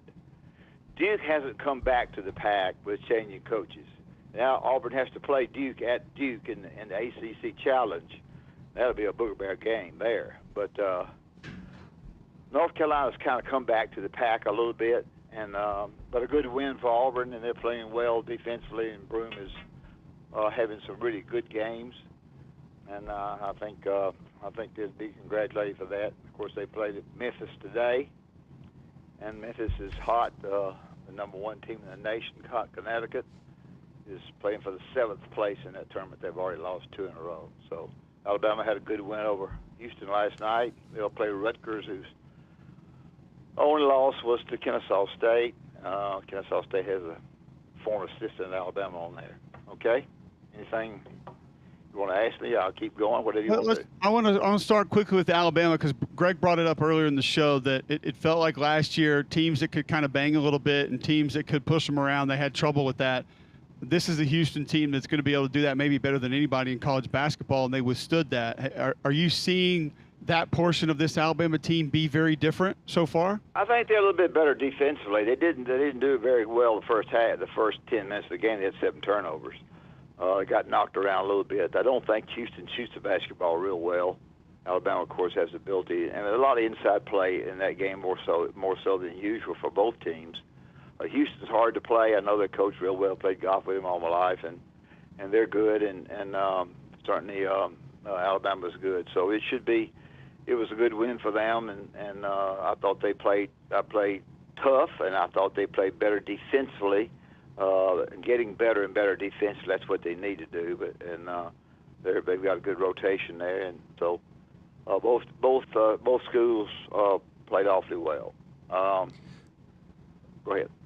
Got anything? Well, but do you feel like that's been addressed? Because I'm pretty optimistic. That was an area where you kind of get after Bama last year. If you had guys that could out-physical them, that made it really hard to get to the rim, that would challenge shots and could bang on the low posts, like they were going to have some problems. And it feels like that's a concern that's now been addressed.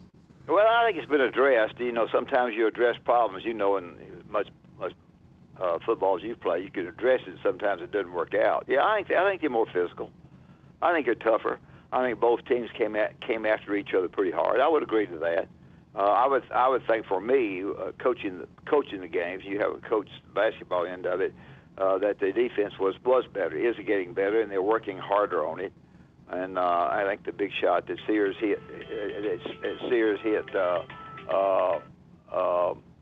was a huge 3-point shot. He had been playing real well prior to that, so it was a good win for both of them, both teams. So we'll see if Auburn and Alabama can keep that up. I think Alabama's probably going to be picked to win the league. I think Auburn's going to be about third. They're playing a little bit better offensively than I thought they would. I've mentioned that on the show before. So I think basketball-wise, you're in for two good teams. As far as this football game is concerned, I say this all the time, but I'll say it. When I was coaching, and I don't mean to get on this show and go I had a mad on them. I like Cole Cubelic. I like Auburn. I got Sonny and I did a show together. But I had a mad on them from the very start.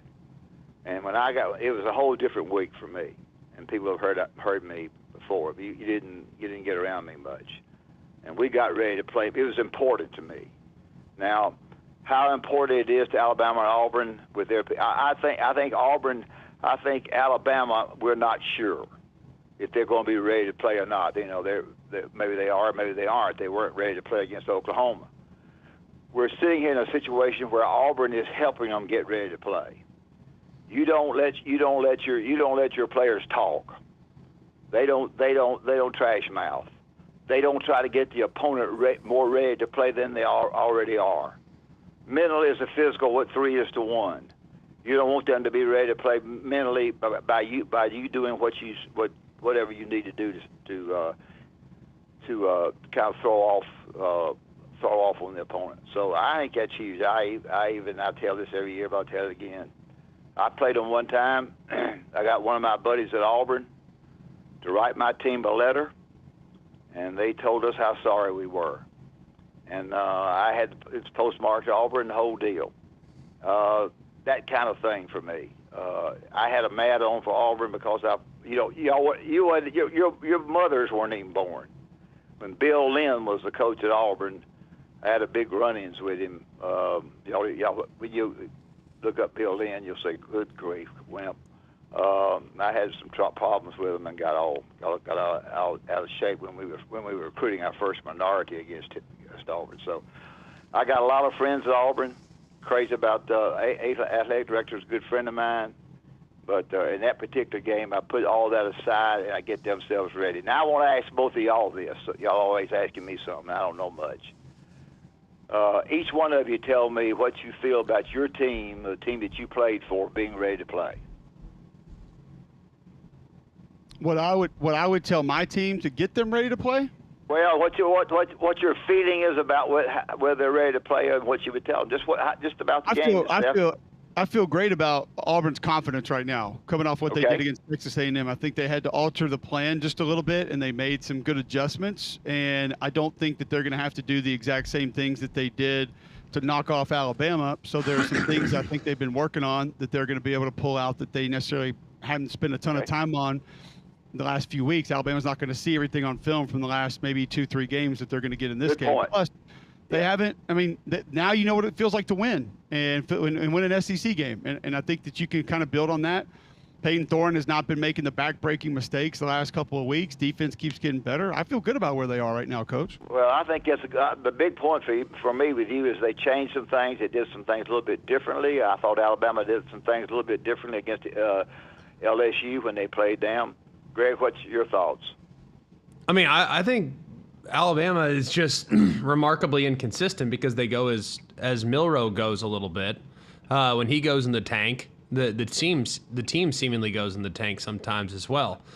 So that's a little bit troubling. I still think Alabama has a talent advantage. I do think cohesiveness on Auburn's defense is something that will be challenging. They're not going to give up a lot of cheap yardage. So I do think they're going to have to be sound. And I do think they're going to have to be solid. I think the right side of the offensive line needs to play a little bit better, but all things considered, I mean, I think Alabama understands what's at stake. I mean, they play well. They have a chance to keep their hopes alive for the college football playoff, and they're an upset or two away from potentially realizing that dream. So we'll be monitoring that and some of the other games that are going on elsewhere. But they got to play a lot better. I mean, really on offense and on defense to protect the edges a little bit on defense too. But a lot of people critical of the defense. Yeah, they gave up 250 rushing. That's 100% fair. I think it's reasonable. But they also had 2 drives that were either started inside the 14-yard line, and they also had a pick 6. So the defense, for all intents and purposes, they held Oklahoma to 10 points. They did their job. It's the offense that wet the bed. Well, the Alabama staff needs to understand, I'm sure they do, that was just radio talk, that this means a great deal if they're able to win in recruiting in the future. For our first game against a new coach is always big. He didn't do this, he didn't do that. So I think it'll be big. We're going to have 3 teams right now in the playoffs with 3 teams that we have: Tennessee, Georgia, and Texas.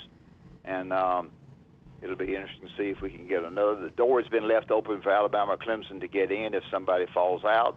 There are only 3 teams only 3 teams there with 2 losses right now in the 12. The team is picked number 2 in Texas had the easiest schedule.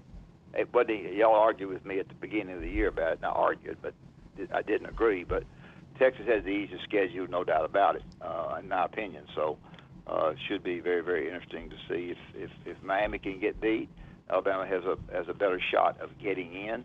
I'm not sure that SMU is as good as they need to be. Any thoughts to our listeners on that? I know y'all talked about it already, so I guess anything on that? I understand what you're saying, Coach, but it's hard for me right now to make a strong case for Alabama to get in. Okay. That's just me. Okay. So. Okay. Fine. You lose. I don't think. I think it's 100%. I think it's 100%. My whole thing, and it's not a case for Alabama to be in. It's simply a lesser of many evils. Like, Alabama can still get in, not by their own doing. They can get in by what happens to other teams. Yeah. Ultimately, that's what it comes down to. If Clemson loses a 3rd game, they're out, obviously. If you look at some of the other teams that are also trying to vie for a spot right now, if Cal beats SMU this weekend, and I don't think SMU, in the event in which they lost to Miami in the ACC championship game, should be in the college football playoff with 3 losses, even if that 3rd loss comes in the postseason. So I think it's totally dependent on what happens elsewhere. Like, Alabama has dropped the ball. Like, they have fumbled. But they have a chance to recover their own fumble here if another team or 2 kicks it in their direction. You know what I'm saying? Sure. Well, it's going to be, you rely on somebody else and you rely on yourself. You've got to win, and then somebody else has got, the SMU could come out of there. Indiana's not going to come out of there regardless, unless Purdue beats them, and Purdue's not going to beat them probably. So they're going to stay where they are. So it should be interesting. I'll get off here for you guys because I know y'all are busy, but I'm doing other things. So Piggly Wiggly and Coke give me the opportunity to be on your show. Piggly Wiggly's, I think, the greatest. Stanley and Andy are great friends of mine. If you need something, meats or anything in the world, go in Piggly Wiggly and come out with a smile on your face. Cocoa's a great drink. And I appreciate you guys very much having me on, and I hope y'all have a great Thanksgiving. I hope you have a great Thanksgiving too, Coach. No blue plate for us? Oh, yeah. Golly, the blue plate. Are you ready for this one? We're ready for this one. Yeah. The Roadrunners are going to lose to Army. The line is 7. Now, last week, every week I tell you why I pick a game. The only reason I picked this game, I thought the line was too low. I thought that Army playing at home would beat them more than 7, and the Roadrunners are okay. They're 6-5, I think. And besides that, I couldn't find anybody to pick. But so everybody's wanting you to pick somebody. They want me to pick Oklahoma. Clemson and South Carolina and all those kind of games. And I'm scared of those games. So a bet is a bet. So I picked Army versus the Roadrunners from Texas El Paso. Any thoughts on those? I know y'all don't.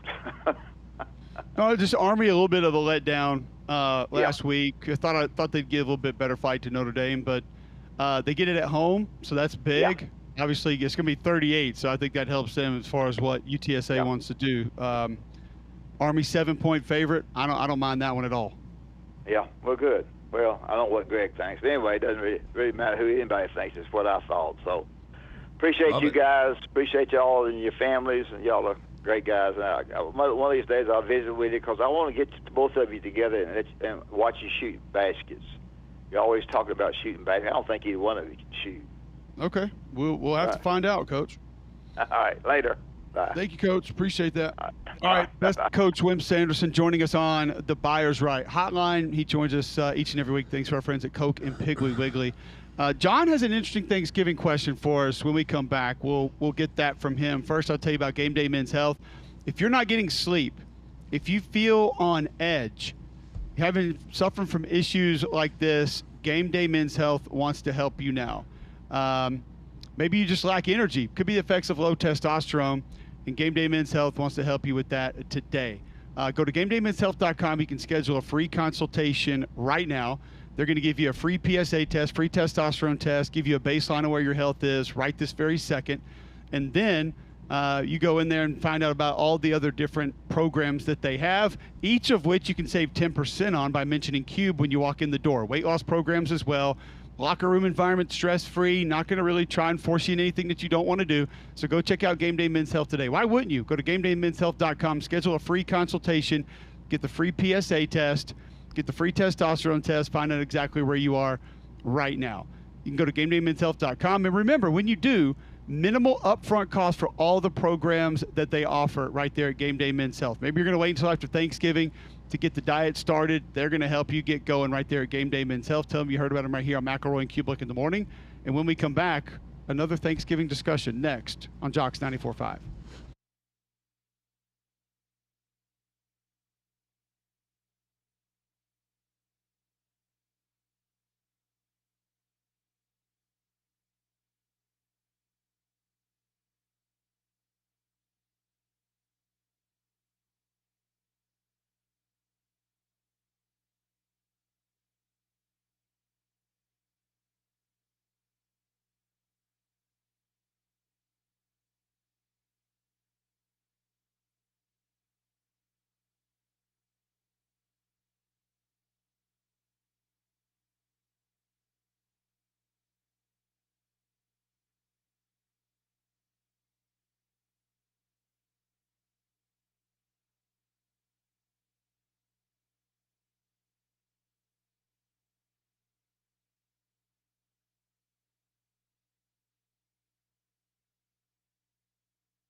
All right, welcome back in. McElroy and Cubelic in the morning. Glad you're with us. First strike of the day right there. It's okay. You know what? First swing and a miss. It happens. It's fine. Man, I thought I had it. I thought I had a perfect show. Could not get through it. Couldn't do it. Look, 11 out of 12 is still a great shooting percentage.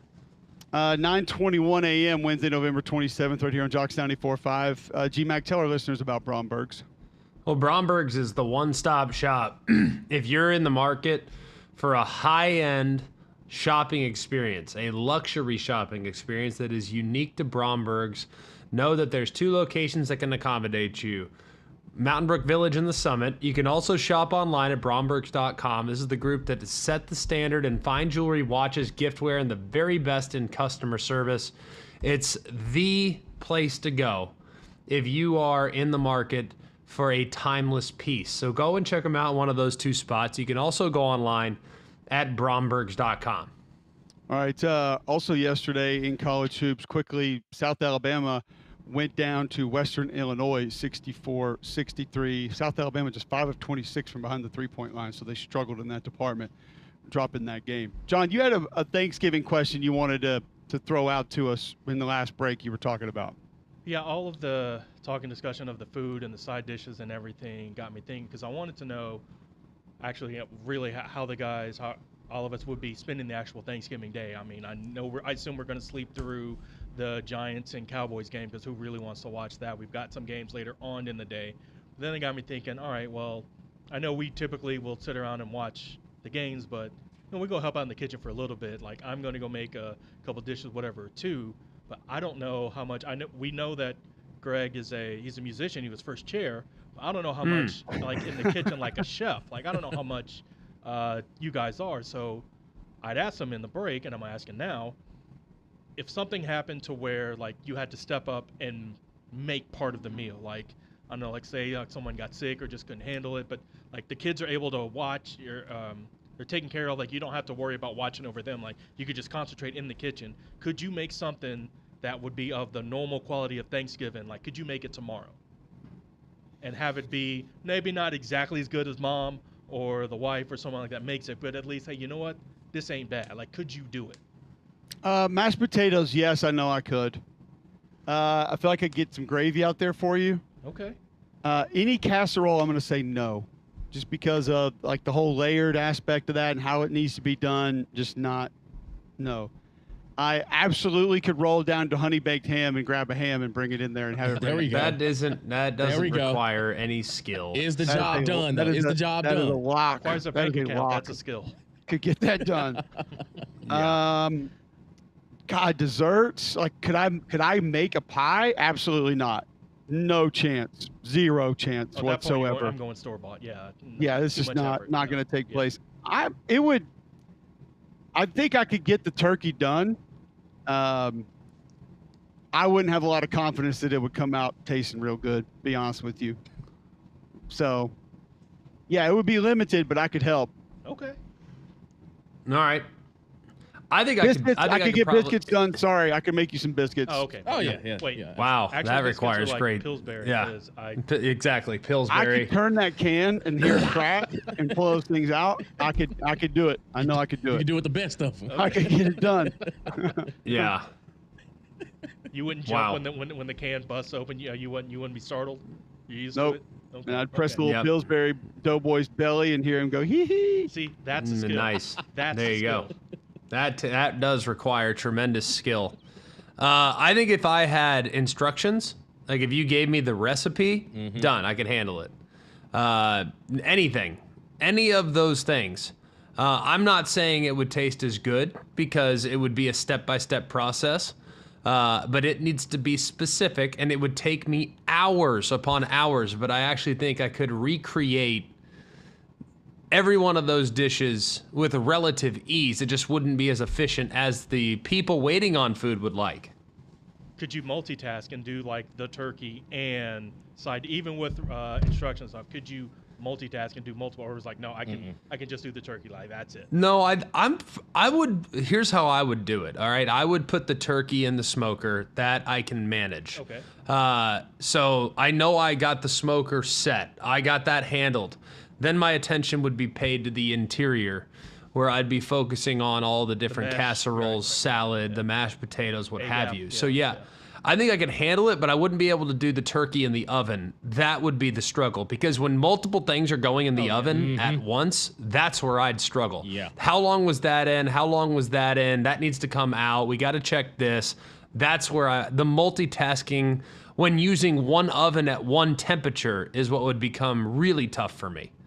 Now, if you're a part of the rich squad and you got like 3 ovens working, then go for it. But we don't have that at our house. I don't know if y'all do at yours, but nah, we got one. We got to make it work, and we got to time it out appropriately. And I don't know if I'd be very good at that. Hey, before Damien pops in here, can you stop the music for 1 second? I just want to make sure I heard this correctly. Did you say you could create all the things that I mentioned, or you realistically believe you could go prepare everything that we have described today for a Thanksgiving meal? Yes, if I was given the recipe, I could prepare and execute all Thanksgiving side items. I could do it. It would not be in a timely manner, to which would be very frustrating. And a lot of the people, you'd have it ready will get done. Before the I rankings might start Wednesday night, and the turkey might go in the smoker Wednesday night, but it would get done. It just would not be in a timely manner. I would need time. What about I'm a very slow cooker. John said also being close to, not to the caliber that it had been made prior, but close to the quality. Yes, it would be of good quality. Okay. I would not be concerned about that. I'm not bad in the kitchen, but I am slow in the kitchen. Very meticulous, measuring cups, measuring spoons, teaspoon, tablespoon, this, that, the other. I am very slow and methodical. So if you are hoping to get Thanksgiving consumed by, say, 3 o'clock in the afternoon on Thursday, I probably need to start at 3 o'clock in the afternoon on Wednesday to have things where they need to be for that meal consumption. It would be Thanksgiving Day, just maybe at 11:59. It's going to be Thanksgiving Day, but I'm probably going to work through the night, and I'm probably not going to be in a very good mood when we're eating Thanksgiving, because I'm going on about 3 hours sleep. But I did it. Yeah, exactly. So Greg is like the coach on the field in the kitchen in that situation. Wow. Sneaky fast. No, quite literally the opposite. Nothing done in an efficient manner, no urgency whatsoever. We'll get it done, but it'd be problematic. The I's would be dotted and the T's would be crossed, but you guys are it's going to be like pulling teeth watching me in the kitchen, pouring over every recipe line by line. Okay. Well, all of it. You really don't think you could do this? You just don't have the attention to detail. That's probably fair. Also, I don't think I could make is. a casserole. I just don't. You could do it, dude. If you had the recipe. But recipe and instructions, I would also need. Correct. Yes. Well, the ingredients and the recipe are the same thing. Instructions, that is the recipe. And you're thinking ingredients and recipe. Yes, the instructions is the recipe. You could do it. I have faith in you. You are accomplished enough. There's a positivity we've been looking for. You are accomplished enough in life to make me think you could put together a Thanksgiving meal. Would it be as good as your in-laws? Probably not. But you could get it done. Definitely not. Yeah, I'm gonna say quality, probably not close. No. But that's okay. It's all good. As long as you get it done, you hand it to everybody and say, this Your is it. mother-in-law has prepared probably 30 Thanksgiving meals, though. If I gave you 30 days to cook Thanksgiving dinner every day for a month, and if you needed to cook Thanksgiving dinner a month from now, you could do it. You would just need 30 reps at it. You can't just go and run Power Plus one time on game day and say, all right, we're good, boys. No, you would need to rep it 30 times in practice to have it where you want it. And I think with reps, you could easily do it. There you go. It just, you don't have the rep. You don't have the rep equity right now that your mother-in-law has, and that's unfortunate. Also think about how boring those 30 days would be. Think about how fat you'd be. The best part would be, I think the thing I would enjoy the most about that experience and experiment, I guess, would be, it would be like, who is the guy that ate McDonald's every day for a year? Supersize. Yeah. Yes. So I feel like that would be He's Cole. no longer with us. Yeah, that would be Cole. No, I'm pretty sure he died. That would be Cole after 30 days of cooking Thanksgiving meal every day. Like, that would be amazing. Supersize me. Cole would be back to 310. It'd be awesome. Yeah. Well, I don't know if it'd be necessarily awesome, but yeah, we would be up there. There's no doubt. I think that biscuit needs a little more butter. Just a little bit. Just a little bit. Just a smidge more. Yeah, we'd get that figured out. All right. Well, You could do it. Damien? Yeah, Absolutely I've not. actually been put in this situation. We had a Friendsgiving. Yeah, we had a Friendsgiving last year, and I was like, well, listen, man, I ain't no heavy hitter in the kitchen, but I know what I can work with. So they were like, okay, just could you bake a cake? I was like, yeah. So I asked my mama to send me her pound cake recipe. The only thing that was missing is her love. Other than that, tasted the exact same. So everyone felt that's it tasted disrespectful to your mother right there. No, like it was, it missed her love, like her touch on it. It was just me, like just trying to make sure everything was right. Okay. It tasted about as good. Okay. But it was just missing that extra, like it's something special right here, dog. Yep. That's all it was. Just the mother's touch. Got the job done. Exactly. Got the job done. Okay. And there was no cake left, so they enjoyed it. You said it tasted the same though. No. It was close. I'm not buying that. It was close. Only thing missing was just. It's hard to screw that up. You'd be all right. John, I feel like you'd be good. Yeah, I'm like Greg. I need I couldn't do the turkey. Like even with the instructions, I think I'd struggle with that because I feel like that's a lot of work. But all the side dishes. What about the smoke? What about if you did it in a smoker? I've never smoked food in my life, so I don't really. I feel like I could. I would just throw it in and hope for the best. Is that what a smoker is? Like the process? I know you gotta like brine it and like put stuff on it and. You could handle it. It's not. I mean, it would require I don't know the appropriate time or temperature for a turkey off the top of my head, but you could look that up pretty quickly. You set it and forget it, in either an egg or a pellet smoker or whatever you ended up doing. It's pretty easy. Pellets like droppings? I don't want to mess with that. Feels like Tighten up. That's unsanitary. Tighten up. But I know that I've made like several the side dishes before, like because I'm not able to go for Thanksgiving back home in New Orleans with everyone. I've been given recipes, and so I share with friends and family. I spend it up here, and not gonna lie, you boys out here dominating. So I know I can make some of them. I don't know if I can do everything. Everything. Yeah. It's a good question though. Still, like it's good. I like it. I don't know where most of our listeners will be, but I feel like probably similar shoes to some of us there, no doubt. All right, when we come back, we're going to take a look at tomorrow's action and a little bit of Friday's action that's coming up as well in college football. That's right after this on McElroy and Cubelic in the morning.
Wednesday, November 27th, 9:30, 7 a.m. Stanford Steve going to move to Wednesday. Not going to be able to join us on Friday because of travel. Excited to get him on, and we know each and every week, GMAC, he's brought to us by Atlas Senior Living.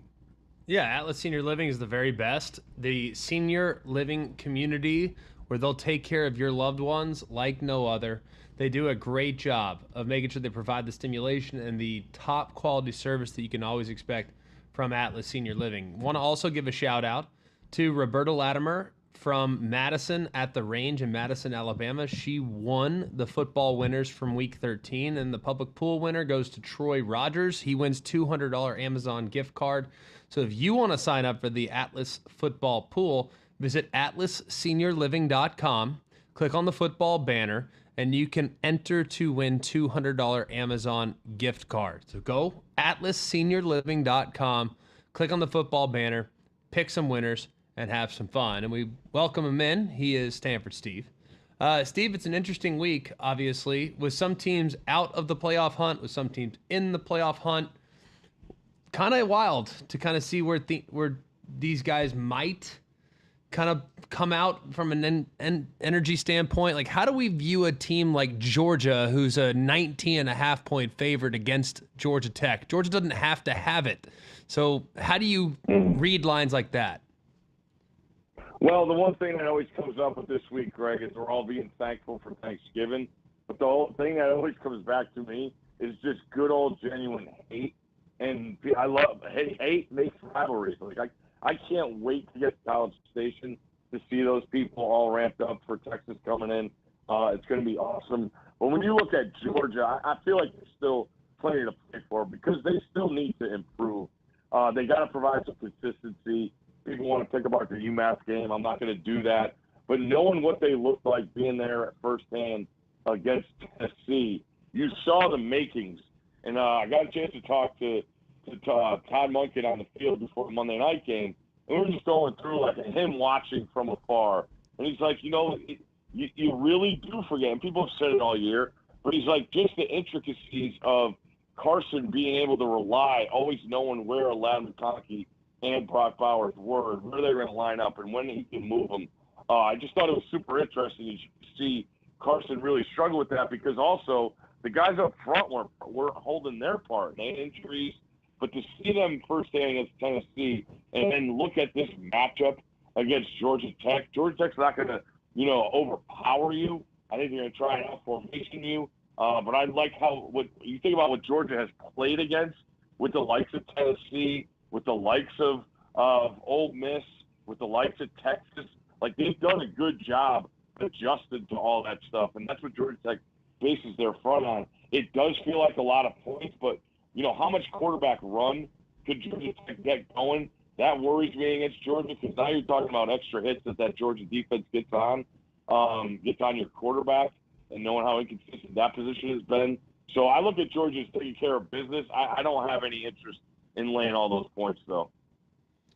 Well, what are your thoughts on the Iron Bowl right now, Steve? Just kind of where the line is and then maybe what those two teams look like heading into this game. Yeah, I mean, you guys are in it, and you guys have lived it. And it feels like no matter what, everything, recency bias, right? Alabama looked as bad as they did all year. Auburn looked as awesome as they did all year. It's really, really hard to throw what those two teams looked like last week and just focus on this game. That's the hardest thing I think we have to do in this business. You guys do it every day on the radio, so I think it magnifies it even more.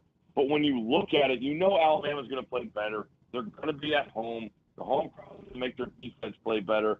But when I look at that defense, I think Loss is a monster loss, man. When you look at what he did and the idea of, like, when last week they looked like the defense when they played at Vanderbilt with just not playing fast and playing slow because of, the false pulls that Vandy was giving them and this kind of stuff. And Oklahoma had a couple wrinkles in the run game, and it just they couldn't get it going. And then the offense with the turnovers can never get it going. Alabama will be better. I do believe Auburn, with the way they played last week and seeing the capability they have, I thought they were impressive in just tackling. I thought they were better. Their energy was great. I still can't believe Jerquez Hunter didn't get the ball in overtime when he had a free play. I can't say enough about that kid. Watching him, I'm rooting for him to try and get a win in this rivalry. But I think Auburn can keep it close. Bama will win, but I would take the points with Auburn.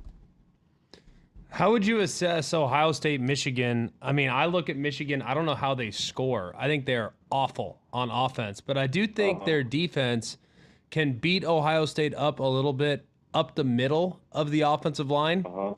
And I think their edges are better than people realize. Like Josiah Stewart's having a heck of a year. So looking at their defensive line, I think that's their only way to make it interesting. I would not lay the points, but then I think about the revenge factor. And if Ohio State gets the chance to run it up, they will. So how do you play the revenge factor versus the strengths and weaknesses of the team? I always look at the capability of the underdog, Greg. You know, when in the rivalry, right? Like Michigan, been on that in the last couple of years because they were capable, and the matchup I thought was probably they pride themselves on the offensive line.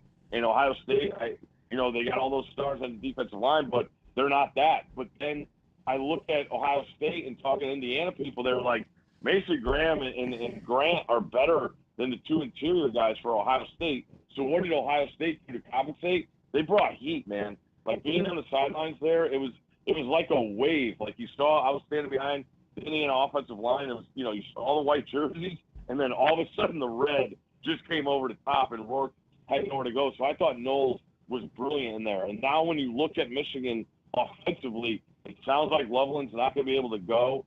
And I'll put my hand up. I had Northwestern last week because I thought they could keep it close against Michigan, and Michigan just pummeled them, which was surprising me, seeing how Northwestern's a good defensive team. But, I mean, when you factor in all the things, Ohio State has to have this game. Will Johnson's tapped out for Michigan's defense. I think that's a big deal. Being at the game, talking to Chip Kelly, I think the guy that's really been good for them is Tate. You saw the fourth down early in the game. When they got 2nd and 35, they overcome that. I think that was a huge key in the game because Indiana would have got the ball back still up 7-0. But Tate's been a guy where if they want to roll coverage or give emphasis to Ibuka or JJ, Tate has shown the capability to be a guy that gets open. And Will Howard's been awesome. We put the numbers up last week. He's just as good as Dylan Gabriel, and Dylan Gabriel gets all the shine because Will Howard took that knee when they played. So I look at all the emphasis on Ohio State. I don't think Michigan could score with them, and I don't think Michigan's defense can hold up for 60 minutes. They might get a couple things early on, but I look at Ohio State in a big way here.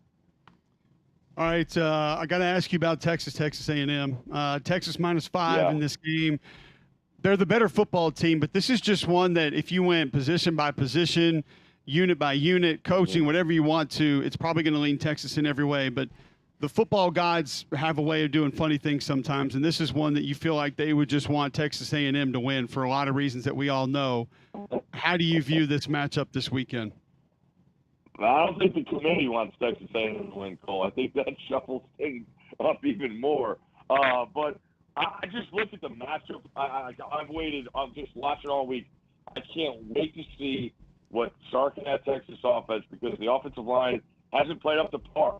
I think talking with you before the year, we had Texas and LSU in that upper tier, and both those groups of offensive line have not held their end of the bargain. And then you look at the guys, that A&M has up front. What is Sark going to do? Is he going to throw the ball quick on the perimeter? He's going to try to run the ball on the perimeter, try and offset that. You factor in A&M being back at home. The crowd will be a factor. The ticket sales are insane, Greg. You know all about what this game means to those people. But I could see Texas winning by a field goal again. I would take the points for A&M. I think the biggest thing in this game is who tackles better in space. And I don't think A&M is going to throw the ball as much as better not than they did last week. I just thought that was weird, and they didn't need to. But I think it's a super close game. I think like 23 points wins it. So if you like the totals and that, but I would lean towards A&M plus the points. All right, Stanford Steve joining us here. Thanks to our friends at Atlas Senior Living. Steve, we always appreciate you, my friend. AtlasSeniorLiving.com. Join the football banner, make some picks, pick some winners, win $200 in Amazon gift cards. Steve, have a great weekend, my friend. We look forward to talking to you next week. All right, guys. I appreciate you guys. Thanksgiving, be thankful, and you guys are the best at what you guys do. And I appreciate you guys having me on every week to talk. So have a great holiday. Hopefully you're with families before you get to your games. Happy Thanksgiving, Steve. Thanks for hopping on with us, man. We appreciate it. That is Stanford Steve, College Game Day, joining us on the Buyers Right Hotline. Thanks to our friends at Atlas Senior Living. Greg, you got to run to get to the airport to get back home, but fire the app up because you're going to miss an all-timer next in the bad box score of the day. We'll be back right after this.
Final segment of the day before Thanksgiving, Wednesday, November 27th, 9:52 a.m. right here on Jocks 94.5. McElroy had to bounce. He's got to get back to Birmingham. And we've got to get to our bad box score of the day right here on McElroy and Cubelic in the morning. Personal foul, 69, offense. He was giving them the business. Intentional grounding, offense number 7. It's a 10-yard penalty I'm talking to America here. Excuse me. That's the game. Well, we all know this time of year, it is the gift that keeps on giving. That is our bad box score of the day. I'll take you guys to men's college basketball first, which surprisingly, the last couple of days we've had more bigger schools that I feel like could have qualified for bad box scores of the day. And we'll go back to sort of our roots here. The Delaware State Hens? Hornets, aren't they? Are they The the Wolverines? You really went hens there? And one of the Delaware is a hen. Delaware. Yeah. Delaware State, they're that's the what Hornets, we- right? all right. They are the Hornets, Yeah. yeah. They took on the Penn State Wilkes Barre, The Shooters. Patriots. and it's Barre. Right. Yeah. So, yeah, I'm not sure if they're doing aerobic workouts on the wooden bar next to the mirror, if it's that kind of a joint, but otherwise, no. Doesn't seem. They're pure. the Tigers. Oh, okay. Simple. After I'm all sorry, that, Lions, Mountain Lions. Still. And the Mountain Lions went down 111 to 43 yesterday. Ooh, they got barred. Okay. By the way, Delaware State is 3-4 after that 111 to 43 win. Okay. 57-24 at the half. The Mountain Lions shot 16 of 58 from the floor. They did put up 19 threes. Okay. How many did they make? Good start. 2. Okay. Bad finish. All right. Now they turned it over 19 times, That's actually not as bad as I thought it would It's be. not 20. Right. and they were out rebounded 54 to 25. Okay, so they just didn't hustle on that part. Many Okay. turnovers as rebounds almost. So they just had a bad night.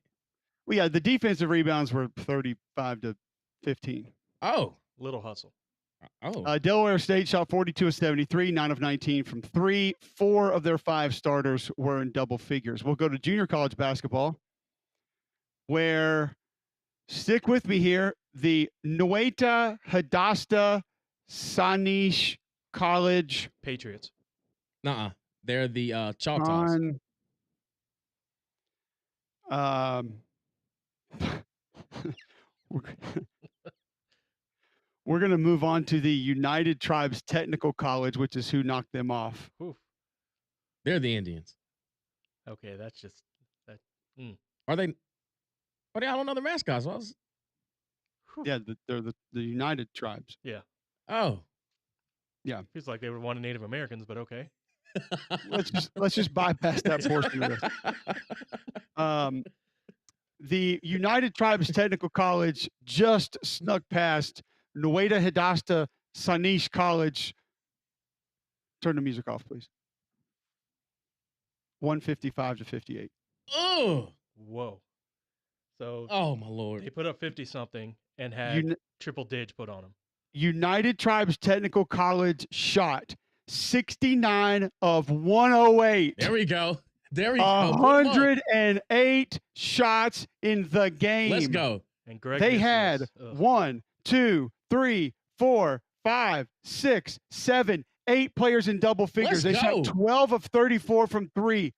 Spread the Your wealth. rebounding differential was 49 to 9. Awful. I'm here Nueita for it. Hadassah Sanish College shot 22 of 80. Hey, at least I know they're Folks, running we and had gunning up the floor. 188 shots combined in a game. 6 of 32 from 3. Lost by 100. It's all good. 100. They had 3 players in double figures and lost by 100. Good luck. Triple dig, baby. Y'all have a happy Thanksgiving. We're back live Friday morning. 3-Minute Front is next.